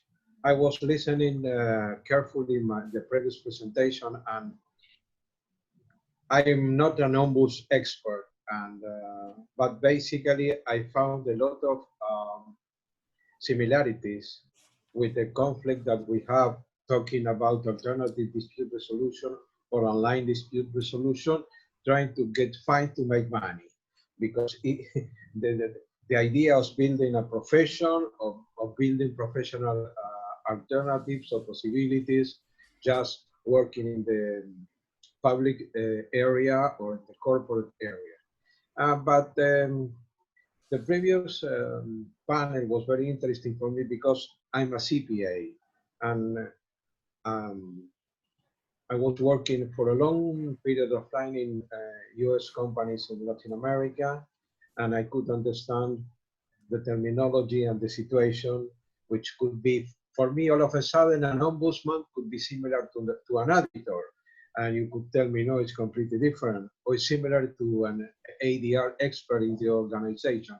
I think that is very interesting, the idea of borders, and those borders are not clear. And part of the problem that all those professions are facing is it's some confusion from the boards, for the public in general, what is the function specifically. But disregarding the idea of an ombuds, or I'm talking about ADR or ODR, online dispute resolution, it's will be my focus, and I will try to articulate with your activity, with your profession. I have a network, the name is ODR Latin America. This network was founded by me around 2006. And I was failing for, I don't know, 10 years trying to convince people that it's a possibility to mediate or negotiate or facilitate online. But before the pandemic, and just to give you a small example, I ran online dispute resolution forum in Buenos Aires, Argentina, 10 years ago. And this was the first and last forum in Spanish speaker language developed in our region, after I did one last year. But if you're aware of what the meaning of online dispute resolution is, basically ODR means replace the A of alternative dispute resolution for the O of online dispute resolution, and generate a new field which is basically ADR plus new technology, which is a very simple, but it's complicated in other hand because there are a lot of different softwares working, dealing with the possibility of conflict resolution. And talking about conflict resolution in general, I can put in a bag altogether mediators. Sorry, I apologize what I'm going to say, but that's my feeling. Okay, mediators, negotiator, ombudsman, people working with bullying, with moving. Why? Because all of us are conflict resolution operators in different ways. All those activities are now working with new technology, but we are working with new technology at the National Center of Technology Applied to Conflict Resolution at Massachusetts University from year 1996, okay? And I started working as a fellow in this project on year 2008. That's, we have already a very long way. But the implementation of online dispute resolution in Latin America was a real chaos. And we have been working with something that you could think about it, tailor-made stages, okay? We have to develop possibilities of using technology according with each country, because the concept that we are working is global. Global means general knowledge with local application. I could present here myself and say, okay, I have the Coca-Cola formula, but the Coca-Cola formula is only available for the 80% of the problems that you are facing in your countries. Talking about the ombuds function, but 20%, the last quarter of mile, should be adapted, linked by the local operator. That's a problem that we are facing around the whole world, from India to China to Latin America. There are no general formula for attend conflict resolution. Our network is built with several local operations, okay? We have ODR Spain, we have ODR Mexico, ODR Peru, we have ODR Chile, ODR Colombia. We have partners in each country, in each one of the biggest countries of Latin America and Spain. Now we are launching ODR Paraguay and ODR Uruguay. Why? Because after 10 years working, we realized that we need those ambassadors to work with online dispute resolution in training and services. This is a small example of what we are talking about ODR, okay? ADR, alternative dispute resolution, or appropriate dispute resolution, because now we said that we are the appropriate way to solve conflict, and the trial, okay, is the alternative. And this is the example, the online dispute resolution services. We call it in Spanish RDL, which is Resolución de Disputas en Línea. But I'm sure you remember this cartoon, the Jetsons, the Supersonics, okay? Year 1962.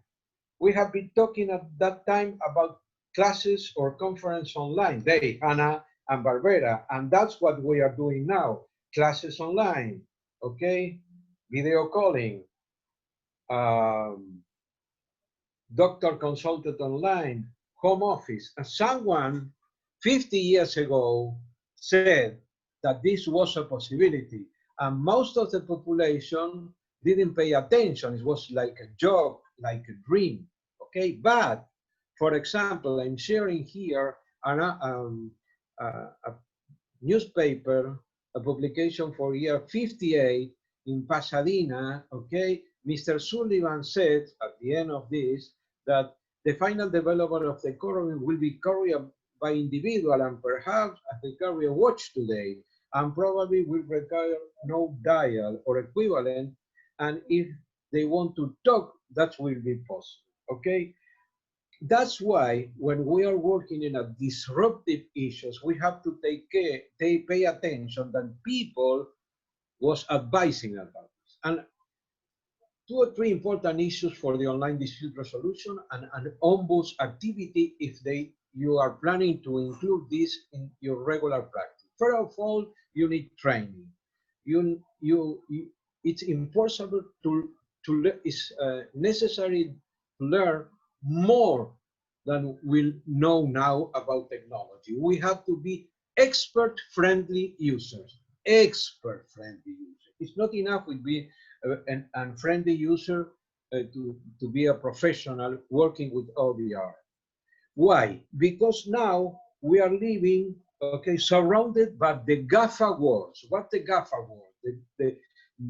Our personal life and all our jobs go through Google, Amazon, Facebook, Apple, Netflix, and Microsoft. We are calling now about the GAN family, okay, wars. And you have to pay attention that this is in one part of the world. In the other part of the world, the unicorns are Alibaba, Xiaomi, Tencent, and Baidu. And the only way that we have to work into this war, because it's a war between US and China regarding those unicorns. But we have to understand the way that we could survive, make money, and be ethics and fulfill the standards going through those wars, okay? Why? Because this is the future, this is a reality, but there is also a possibility to, when we talk about alternative dispute resolution, online dispute resolution, ombudsman function in 2030, that will be the key of our professional activity. In fact, any profession needs to understand how to work in this environment. But also, with the pandemic, we have other situations which articulate and also surrounded us, which are the book awards, okay? Sorry, this is in Spanish, but it says volatility, uncertainty, complexity, and ambiguity. And now we have to deal with the GAF awards, but plus the book awards, in order to understand where we stand. First problem that we have. What's the difference between war and pandemic? Okay, because it's the first problem that we faced at the beginning of 2020. The war destroyed the fixed assets and the pandemic, the circulation of the work. Today, I'm sitting here at home with internet, with my computer, allowing to walk to the street and come back, but I don't have the possibility to go to my office. And the situation that the pandemic showed us is we have to understand new ways to get money, to get our salary, to get to continue working with our clients or with our corporations. Okay, why? Because we are sailing uncharted sea with all compasses. And now, with Juan and Diana proposing this webinar online, it's because we must create new compasses to travel this uncertainty. That's what ODR proposed to us now. Try to understand the way that we have to work in the near future. When I start with the trainings in online dispute resolution in Latin America, I have a problem, the chicken or the egg. What is first? Because in order to have real cases provided by the government, I need cyber mediators. But which is the way to get cyber mediators if I don't have real cases, okay? Finally, I create a project, the name is CIMEDIAR, which means in Spanish is Simulación de Mediaciones a Distancia, in English is Programs of Simulations of Distance Conflict Resolution. And this is, we work with, 14 academic sponsors, 2 scholarship students for each sponsor, and we train in 2 areas. One is technical skills, and the other important is how to handle emotion in virtual environments, because in order to be a professional of the 21st century, all of us should understand the way to handle emotions in virtual environments. It was the idea, an in-flight simulator, okay, like a pilot trying to land in an airport, in an unknown airport. We train mediators and running planes in cases online, because you have to handle the technology and take care about the emotions among the parties. The first case, to give you an idea of the history, we started our pilot project in 2012 with the Minister of Justice of one province in the north of Argentina, Salta, and we start working with co-distance mediation. Co-distance mediation. One mediator in one place, the other mediator in the other place, okay? And the parties sitting together with the mediator. We used it at that time in order to validate identity and to cover the legal aspect regarding the mediation agreements.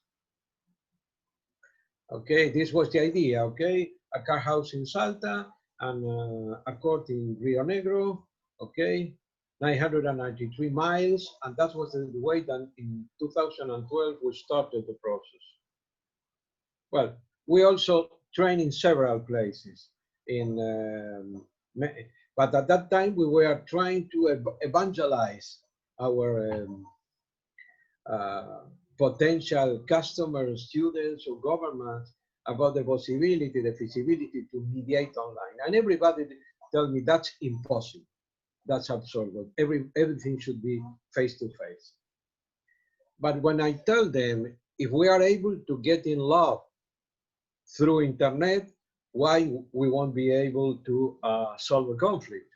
And that's changed basically the idea of my counterparts. But we have been working in Mexico.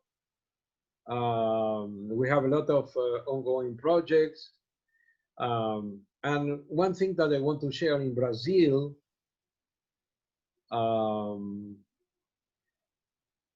I contribute with the law, which is from February 2014, okay? The mediation will have the possibility to be done on internet or other media of communication which allow distant mediation, as long as the part consent. Unique paragraph, it is allowed that the party established abroad can submit the mediation according to the rules established by our law. My previous colleague, Camilo, talked about the legislation, okay? And that was the unique legislation set up in Latin America up to now. And this year, all tribunals and legislators start running through a small door, okay, just pushing themselves, trying to get a protocol to mediate or solve conflict online. In the year 2017, sorry, ODR Latin America, with the government of Buenos Aires city, we have 3 million inhabitants. We create an online program, which the possibility basically where one party sitting together with the mediator, the other party, basically, usually in Europe, the the owner of an apartment, okay? 3 parties online, sorry, 2 parties online plus the mediator, or if it is possible, and they are not fighting, 2 parties together with the technological operator and one mediator or the mediator alone. That's basically because our main compromise is facilitate access to justice to people who don't have access to technology. Okay, I wrote an article in mediate.com about this idea and in my book. But to show you the importance that we are doing with ODR in Latin America, we have been able, December 2017, sign a memorandum of understanding with the government of Capone, and we are working with all the consumer issues of Japanese people in Latin America and Spain. And in fact, because of the pandemic and a lot of tourism conflict, we have a lot of work to do. This year, 2020, it was an explosion on training requests through all the region. This year only, we trained more than 2,500 mediators in online dispute resolution issues. 2,500 in Argentina, Costa Rica, Chile, Ecuador, Spain, Brazil, and Mexico. The biggest operation, training operation that we provide this year was with the government of the Buenos Aires province. We trained, okay, 1,650 lawyers, okay, in one shot with 17 different classroom, online classroom of 100 students each one. I'm okay, Juan, with the time. Yes, you are like just in some minutes, maybe Bruce Okay. can jump in, but you're Okay, good. well, just let me know. Yeah. I will finish soon. But Perfect. I just want to give you a general idea of the feasibility of online dispute resolution and your profession. That's perfect. I'm the director of online dispute resolution postgraduate program at my university, which is a national university. National University, 3 de Febrero is the name of the university. And just to give you an idea, which subject you have to learn in order to be as we call, cyber mediator, okay? First of all, we develop, the first subject is just a leveling of the student and technical integration, okay? Because I could have student with 25-year-old and a student of 99 years old. And I have to get a common cyber glossary, okay? Because when I said, okay, let's go and download the software, all of them should understand that what is download the software, okay? But because the basic problem that we're facing when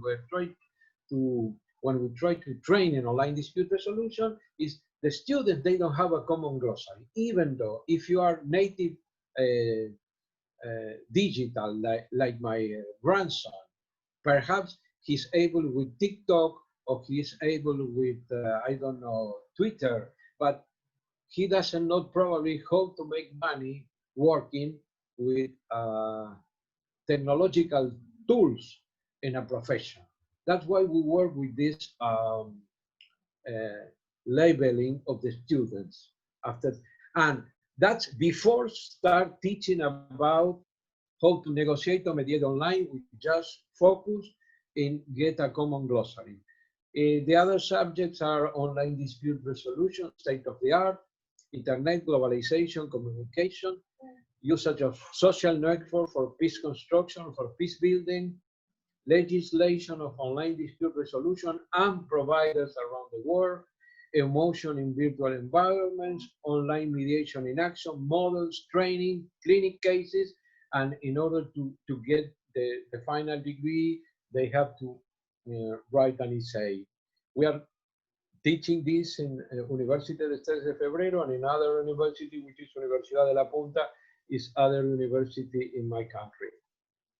One very important issue is last year, September 7, was signed the Singapore Convention of Mediation of the United Nations, okay? And this is with the Minister of Justice of Singapore, that he welcomed us and he invited me to talk about setting standard for dispute resolution in artificial intelligence age. Basically, the words that you have to know and explore now, it's artificial intelligence, blockchain, smart contract, algorithm. All those words will be part of your job next month, 1 year. And we have to retrain to understand what we are talking about. I wrote one of the latest books in alternative in online dispute resolution in Latin America in Spanish, with mediation under the light of the new technologies. And we just launched the first issue of our online dispute resolution journal Latin America in order to contribute with Spanish literature regarding online dispute resolution. We are setting up a new product, which is the Latin American Council for Online Dispute Resolution, basically in order to create ethics, standards, articulation between ODR and human rights by unattended violation of human rights, and internet governance. We can include one other point, which would be ombuds functions in our project. I'm willing to do this, and you can lead it if you want. That would be amazing. That would be amazing. And I want to, for everyone, I recommend your book. You have to totally translate in English because it's so good. Oh, thank you very much. Yeah, no, at least I sold one. You are the buyer. No. Just finally.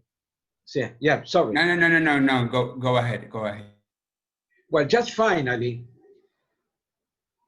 because we trained too many professionals during the last 10 years, we get a compromise to create or to facilitate access to get jobs, to make money out of the profession, to be concrete, money, because it's nice to work in what we love, but also make money. If not, it's a hobby.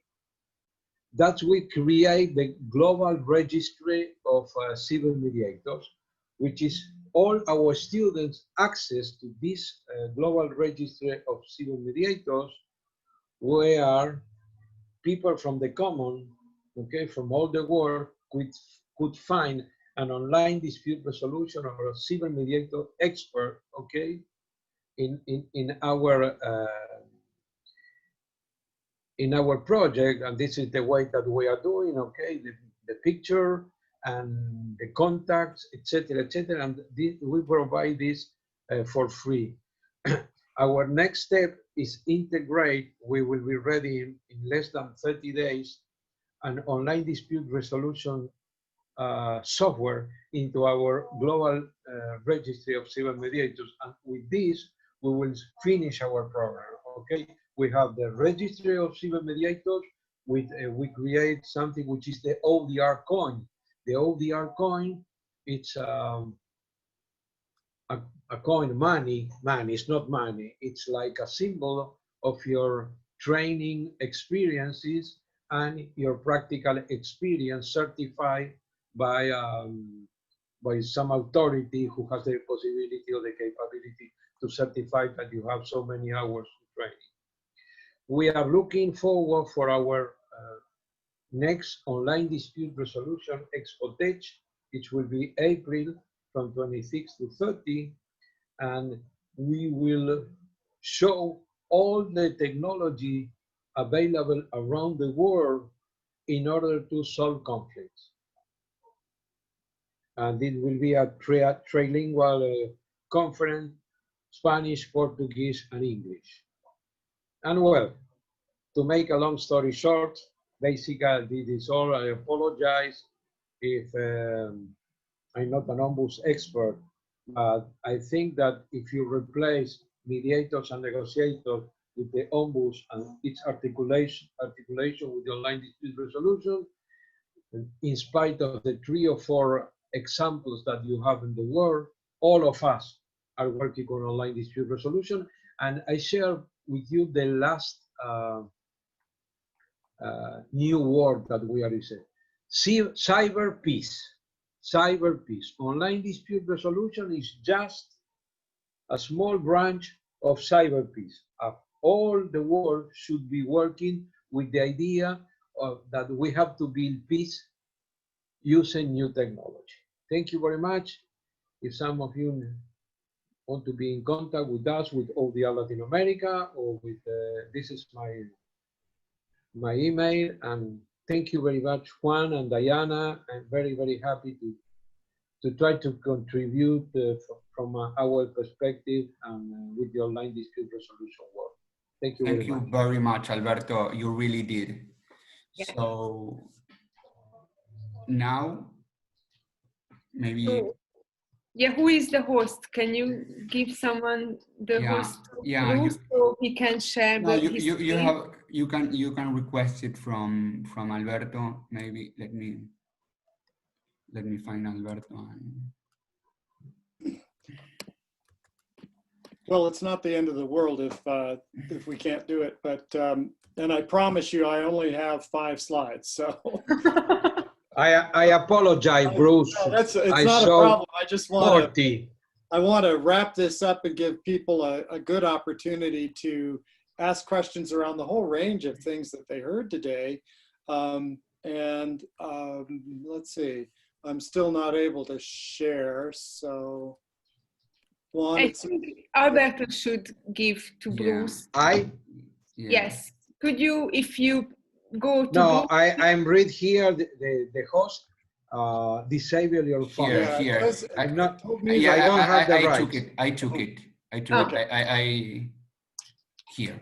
There you are. It's like passing the ball. Yeah. All right. You're the so, person. I'm just going to go through this pretty quickly because I really like people to have an opportunity to kind of process and share their thoughts. I didn't come off any mountain with stone tablets about online dispute resolution whatsoever. I've kind of blundered into it over the years. And a little bit about me, my path, I've been an ombud since 1995 when I launched the brick and mortar internal program for Los Alamos National Laboratory, which was operated by the University of California and was the operator of the Manhattan Project during World War II, and it's kind of still a world-class national laboratory. And we're talking about internal, external. I can't fathom that Los Alamos could handle an external ombuds program because of the national security overlay. You had to have security clearances, badged access, all the acronyms, and the 65-year history at that point of the organization. They needed someone who knew the organization, and they needed someone that others knew, understood the science, and understood the organization. Since that time, I've set up or worked with 4 other programs. I helped a large professional association set up an external collateral duty ombuds model for a large realtor association. Then I was asked to start the model for the International Foundation for Online Responsibility, which is a global organization which has a board that's distributed internationally. The chairman of the board's in Paris. Other members of the board are in Germany, California, Florida, Washington. And that is a external, wholly operated, contractor operated program where I own all the systems and provide them kind of a turnkey for their operation. I've also started 2 other university programs, one a brick and mortar program for the University of Oregon, which was an internal brick and mortar traditional program, and one where I served as an ombuds for the University of Arizona in a totally virtual capacity. So it's been an interesting mix of models, pathways, things like that. I've been working virtually for I4 since we started the program in 2011, 2012. And just kind of an overview of the advantages of virtuality, if you will. For systems that need it, it can be very accessible because it's as accessible at least as the internet. And we all know that there's accessibility variations for the internet that are particularly coming to light during the pandemic. But generally speaking, you can run a program globally 24/7. With a distributed team, you can actually offer more diversity. For example, with I4, as I can bring to bear people regionally, I can bring to bear people that are different gender, different race, ethnicity, backgrounds. And you have the capability of bridging things linguistically with modern technology. So it does have advantages overall in terms of accessibility. I'd say the challenges I've seen over the years are constant pressures on confidentiality. because your systems are always under threat. And there is also a constant chronic pressure for people to just resort to the lowest common denominator. And often that means using email, things like that, where we all know that that may not be the most secure situation.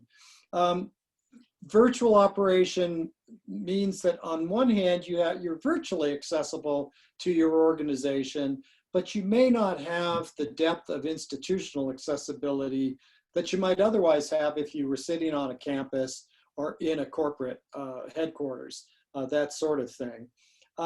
Rapport and trust, we all know, are very different when you're working at a distance, when you're working through a flat screen, and where people don't necessarily know that you're the person that worked down the hall from them in previous years, things like that.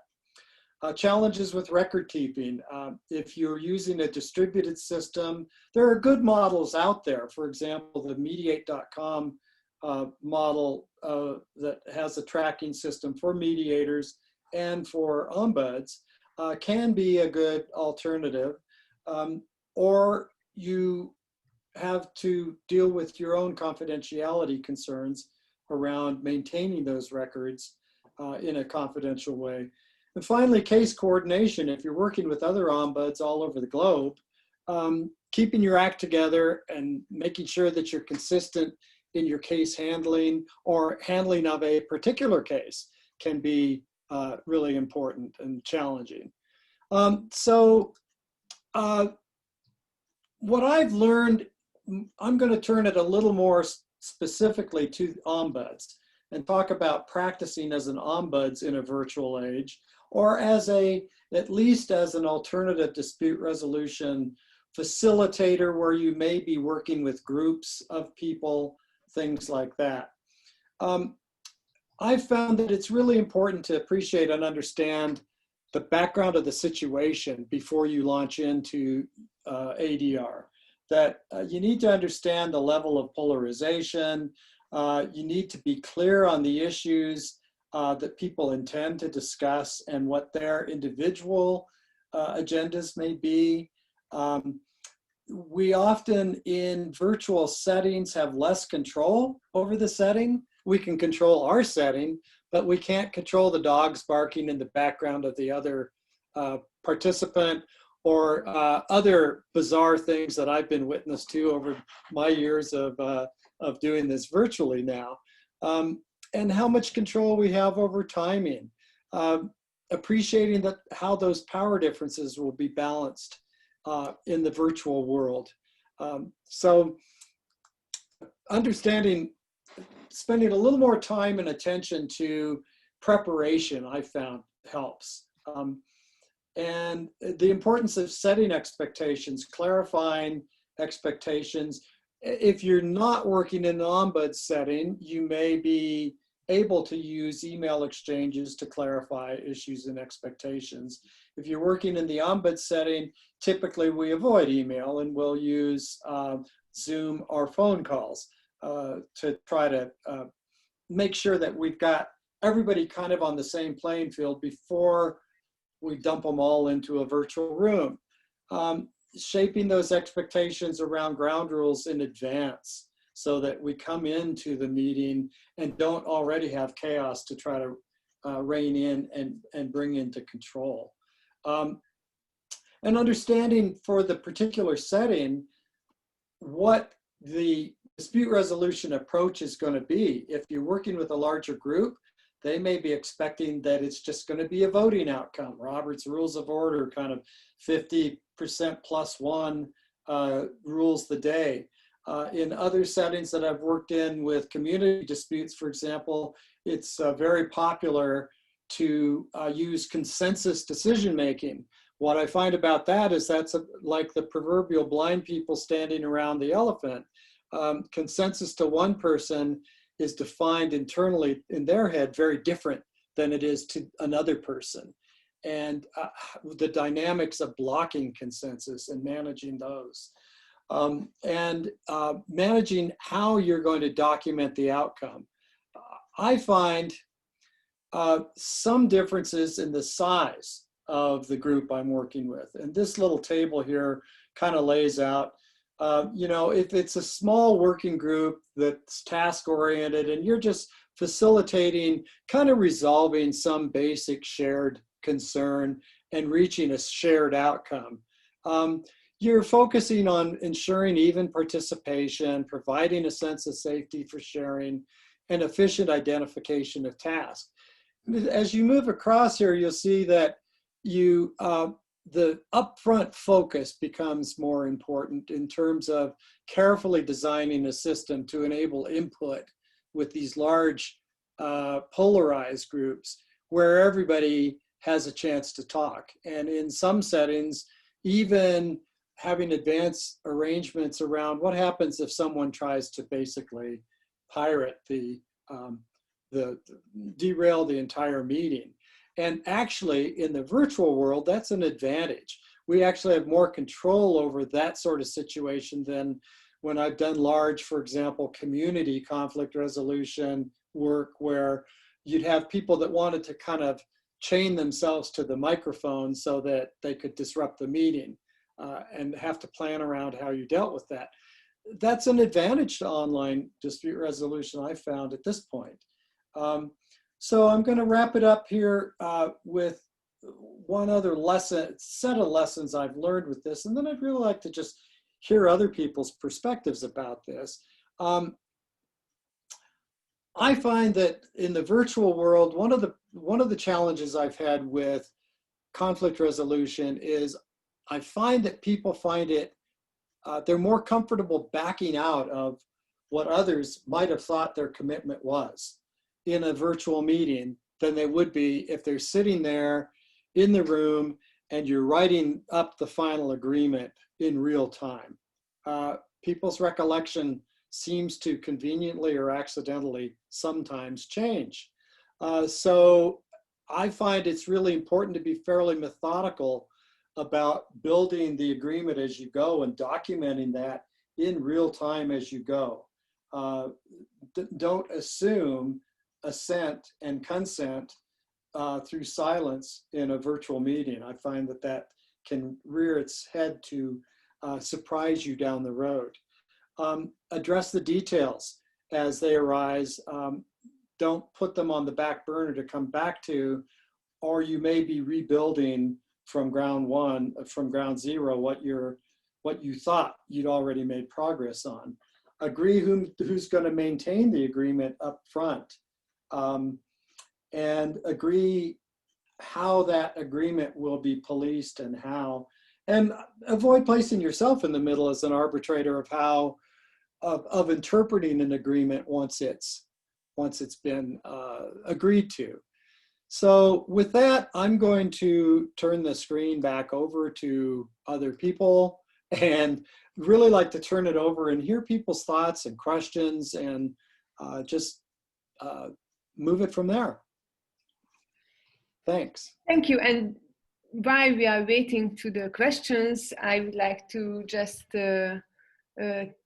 thanks for Alberto and Bruce. And yeah, Bruce and I, we have been working for almost 2 years together, or he was my mentor, and we created a workshop for leaders, and this is the conflict resolution workshop for leaders, which focuses communication and conflict resolution skills. This workshop will be 2 hours, and the participants can learn about conflict-conscious communication skills, referring and tools for managing reactions, effective feedback, and firming. The workshop takes place with 15 registered attendees, and the early bird tickets are available until 24th of October. But all this information we are going to send you tomorrow. So if you are interested in, you will find out in the emails. So thank you. And we are waiting for questions to Bruce and Alberto.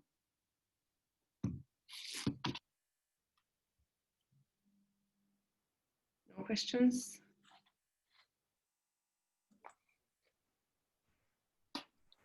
Well, maybe we can do a question, Diana. I don't know if... Yeah. Well, you go first. No, you go first. Okay. So I have a question. So we'll listen how the Ombuds, like so many professions, use technology not only as an obligatory method against an external factor, as it was the pandemic, but as a useful tool to provide a good service. So my question is, if you think that after the pandemic, like the Ombuds will return to the most common face-to-face service, or if there's something of the online modality that is here to stay? Well, I'll jump in on that one, if you don't mind. I think there's some element of no turning back that we were already, even before the pandemic, for example. I've been working with a close colleague with the New Mexico court system to implement a smart touchscreen information and form access kiosk for the courts, where you can go and in Navajo, Spanish, or English, ask for a particular type of document for completing, for example, domestic relations situations and things like that. And I think there's a great opportunity. One of the roles that Ombuds have played over the years is these information kiosks, where we're a first point of contact to get people to other offices. And I think down the road, we may be able to leverage a lot more out of our Ombuds practices using that type of technology.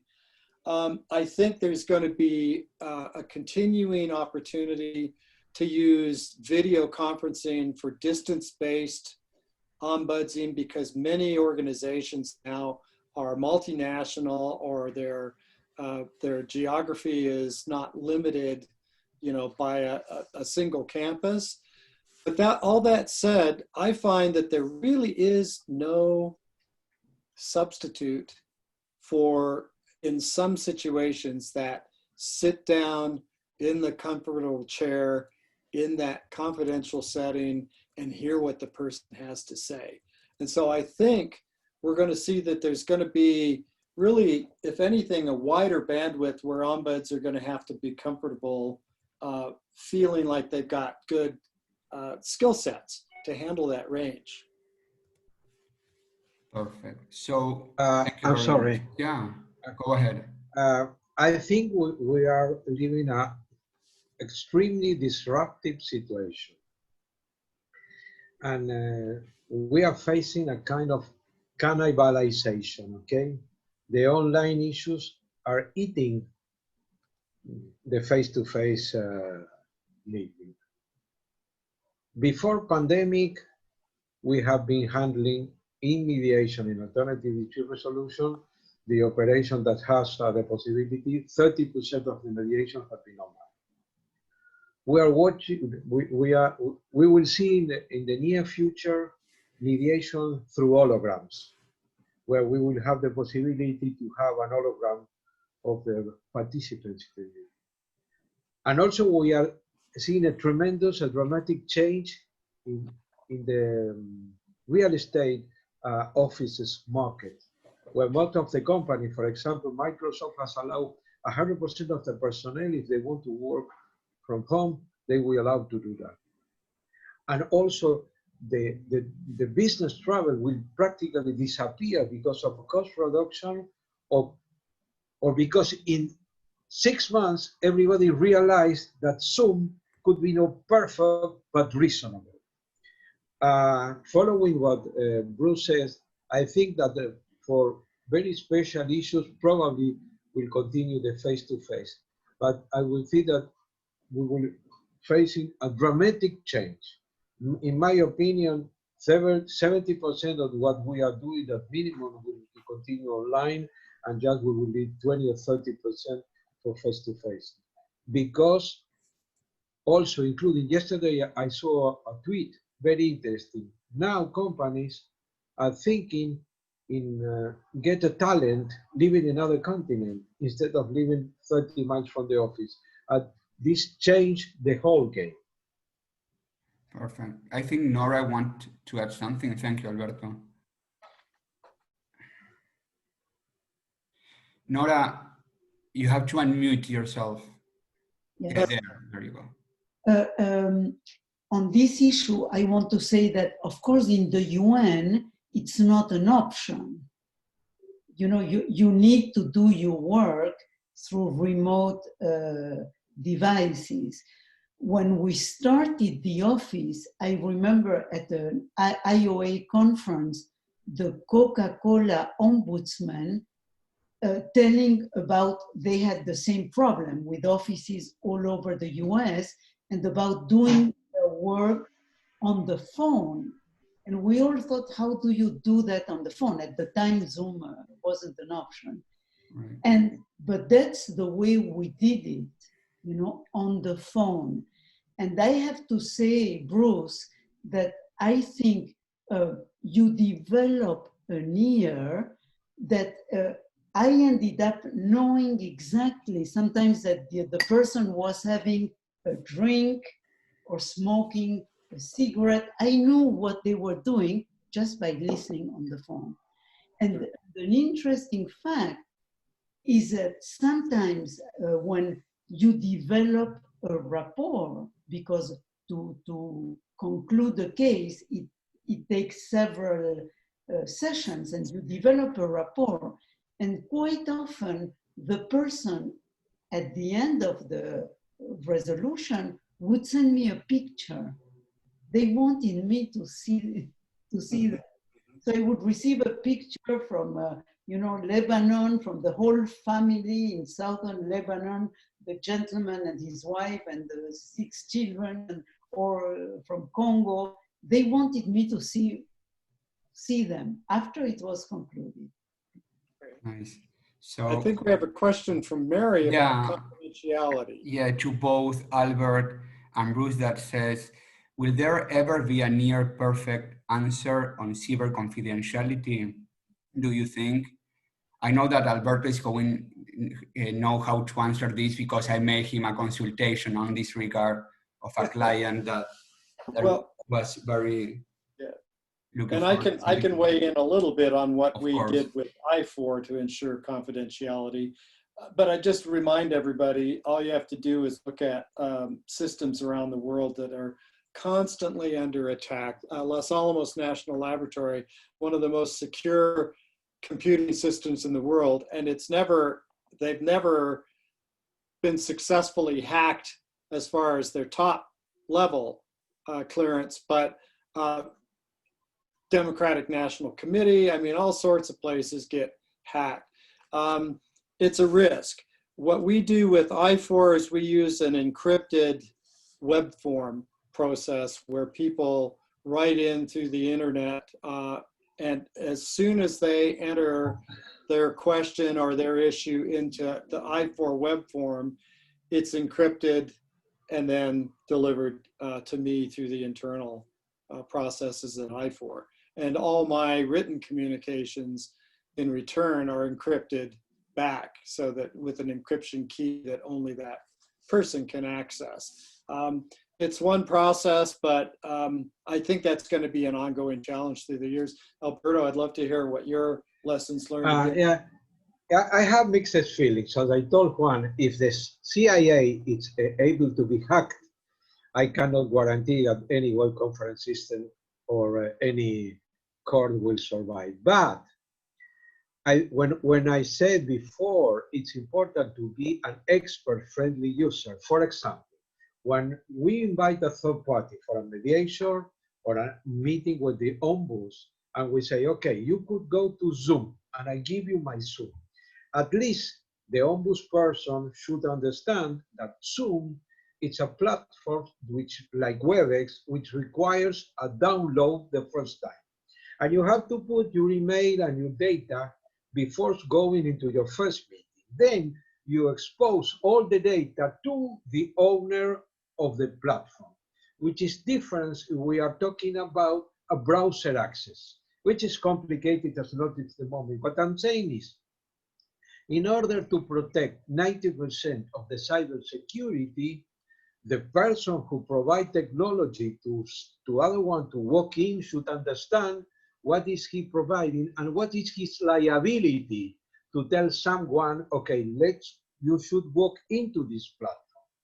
And because we are going into the Uberization of the conflict resolution method, we have to take care about what's going on with the cell phone, and everything will be handled in the near future through cell phone. That's what we are talking about, security in Uberization proposals.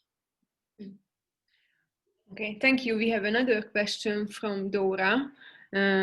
We heard about large size corporation applying Ombud service. How do you see the need and relevance of Ombud services in small, but moreover middle-sized companies? Do you see trends showing that ADR methods are spreading in this field as well? I do. Recently, I've seen an RFP for small university, a small college with 350 some staff. I provided Ombuds services to two smaller higher ed institutions. One was a community college here in New Mexico. Another was in California. I think where in the smaller organizations where they may, where alternative dispute resolution may be heading is less to a fixed ombuds process and more to kind of an ad hoc system where you're asked to come in as an outsider perhaps and look into a specific issue and give your feedback and help work through that issue. And then they go away happy until the next issue. I've seen a lot of that over the last 10 years or so from smaller organizations. I think it's a matter of budget. Okay, basically, if the size of an organization could cover the position is very important. For example, I'm the president of the Commission of Negotiation of Mediation because I'm a CPA in the Consejo Profesional of Economic Science in Argentina. We have 70,000 members, and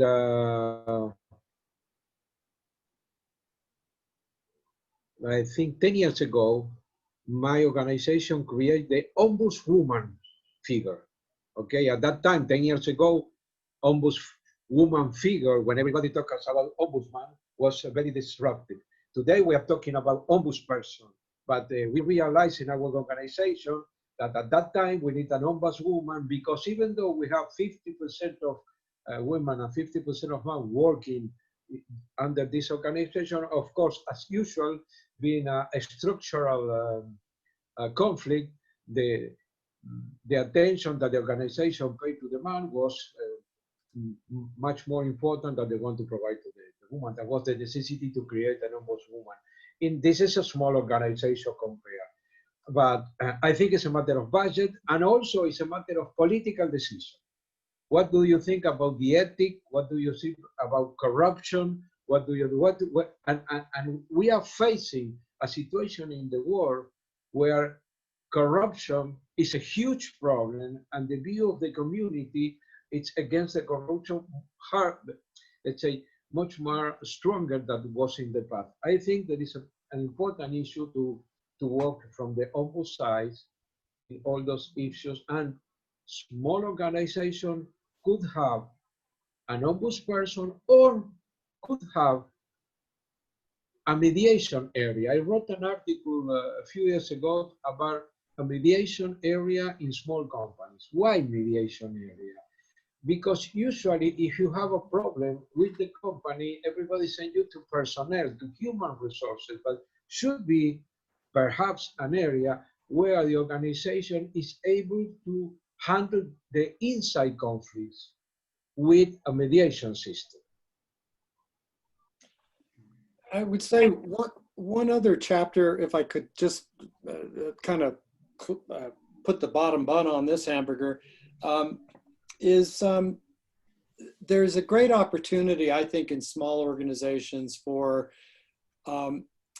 organizational development that is ombuds-like, but it looks at the focus root causes for recurrent themes. A lot of the work I do, I'm working with a client up in Canada of about 50 employees, but they've got chronic conflicts caused by rapid growth and lack of role clarity in their positions.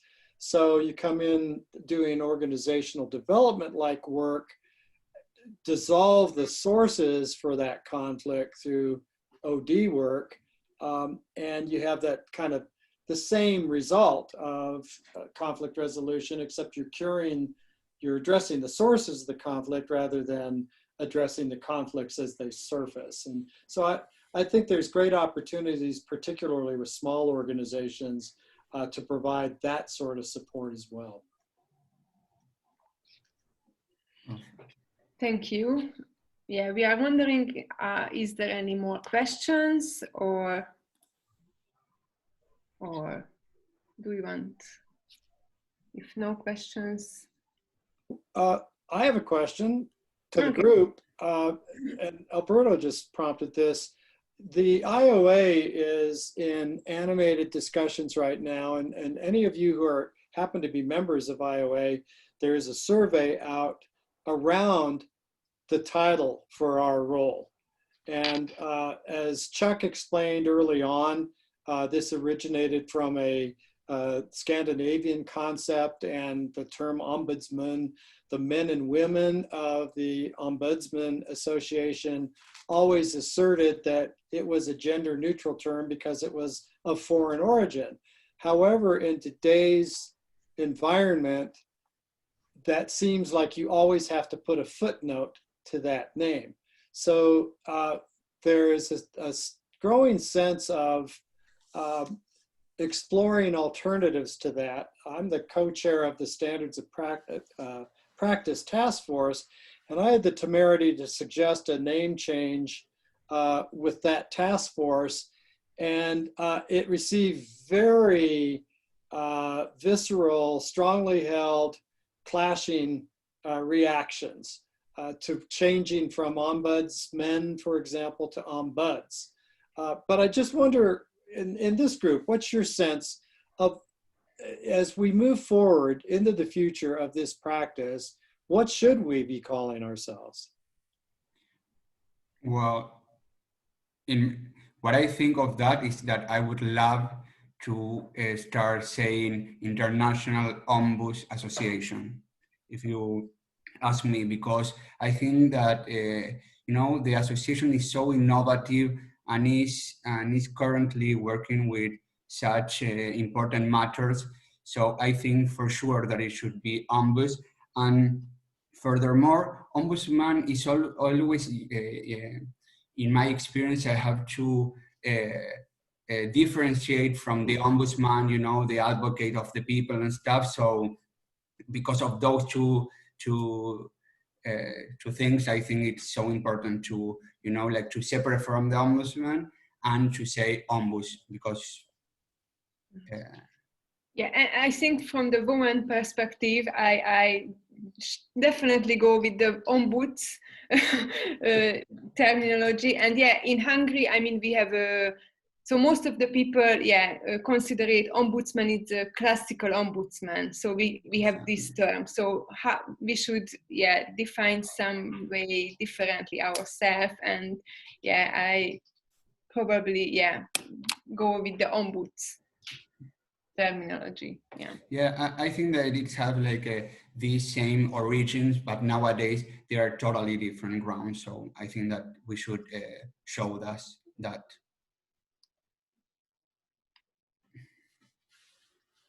I don't know if Anybody would like to add or share his thought about the terminology what we use?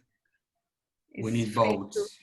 Yeah, it's free to share your thoughts. I'm curious, aside from sentimental reasons, what are the arguments to maintain the full name Ombudsman? That's a good one. What I heard from colleagues on the task force who were zealous about maintaining that was that in many parts of the world, there is this long tradition of ombudsman, and that ombuds is just kind of a flippant derivation from a very important title. Particularly in Commonwealth countries from the old British Commonwealth, it seems like there's this long-held concept of ombudsman being that you just wouldn't have the gravitas if it was just ombuds. However, I think the surveys I've seen, the modern thinking, and I think a lot of it's from what you've also said, Juan, about distinguishing ourselves from the classical ombudsman practice, it might be worth it. In fact, some have even suggested changing the organization's title to the International Organizational Ombuds Association, to just be very specific about that. Great. That was a great question, a great debate. I know, Diana, if you have any more question or maybe to give us a closure. Yeah, I mean, if no one wants to add or ask something, yeah, it's time to thanks for everyone. Firstly, we would like to thanks for our speakers, amazing speakers, to come here and give us a very good presentation and celebrate the Ombuds Day together. Secondly, we want to thanks for all attendees to taking time to be here and participate and ask questions. And last but not least, I would like to thanks for my co-host Juan for organizing this amazing, successful Ombuds Day. It was a great journey. So what do you think about, Juan? How was the event? Well, it was a great pleasure to do it with you. I think that we made a great team, and I hope that we continue doing this event of promoting this profession that we both love. I want to thank IOA for the support, and also, you know, all the audience that they share with their contacts this event, and a special mention to Elizabeth Hill, that she's been very supportive, like from the start of the celebration. So thank you. And the American Bar Association, we would like to thanks because they promoted our event. So yeah, so today we have heard so much about the Ombuds role from different perspectives, and some trends. And the recorded event can be found our website, and we are going to send you all information next day, so you can find where we can upload the events. We hope you enjoy the panel discussions, heard and learned something new about the Ombuds role, which you can use in the future. And this event is finished, but we don't stop here, because we will be back next year together with Juan. So we hope you enjoyed today the day, and we enjoyed too. We will. And any questions or thoughts, please write to us to the emails and that we will put here. And yeah, see you next year. Thank you very, very much. Thank you, Diana. Thank you, Juan. Thank you, everybody. It was a pleasure try to articulate with you. Thank you very much. Bye. Take care. Thank you. You too. Bye. Bye-bye.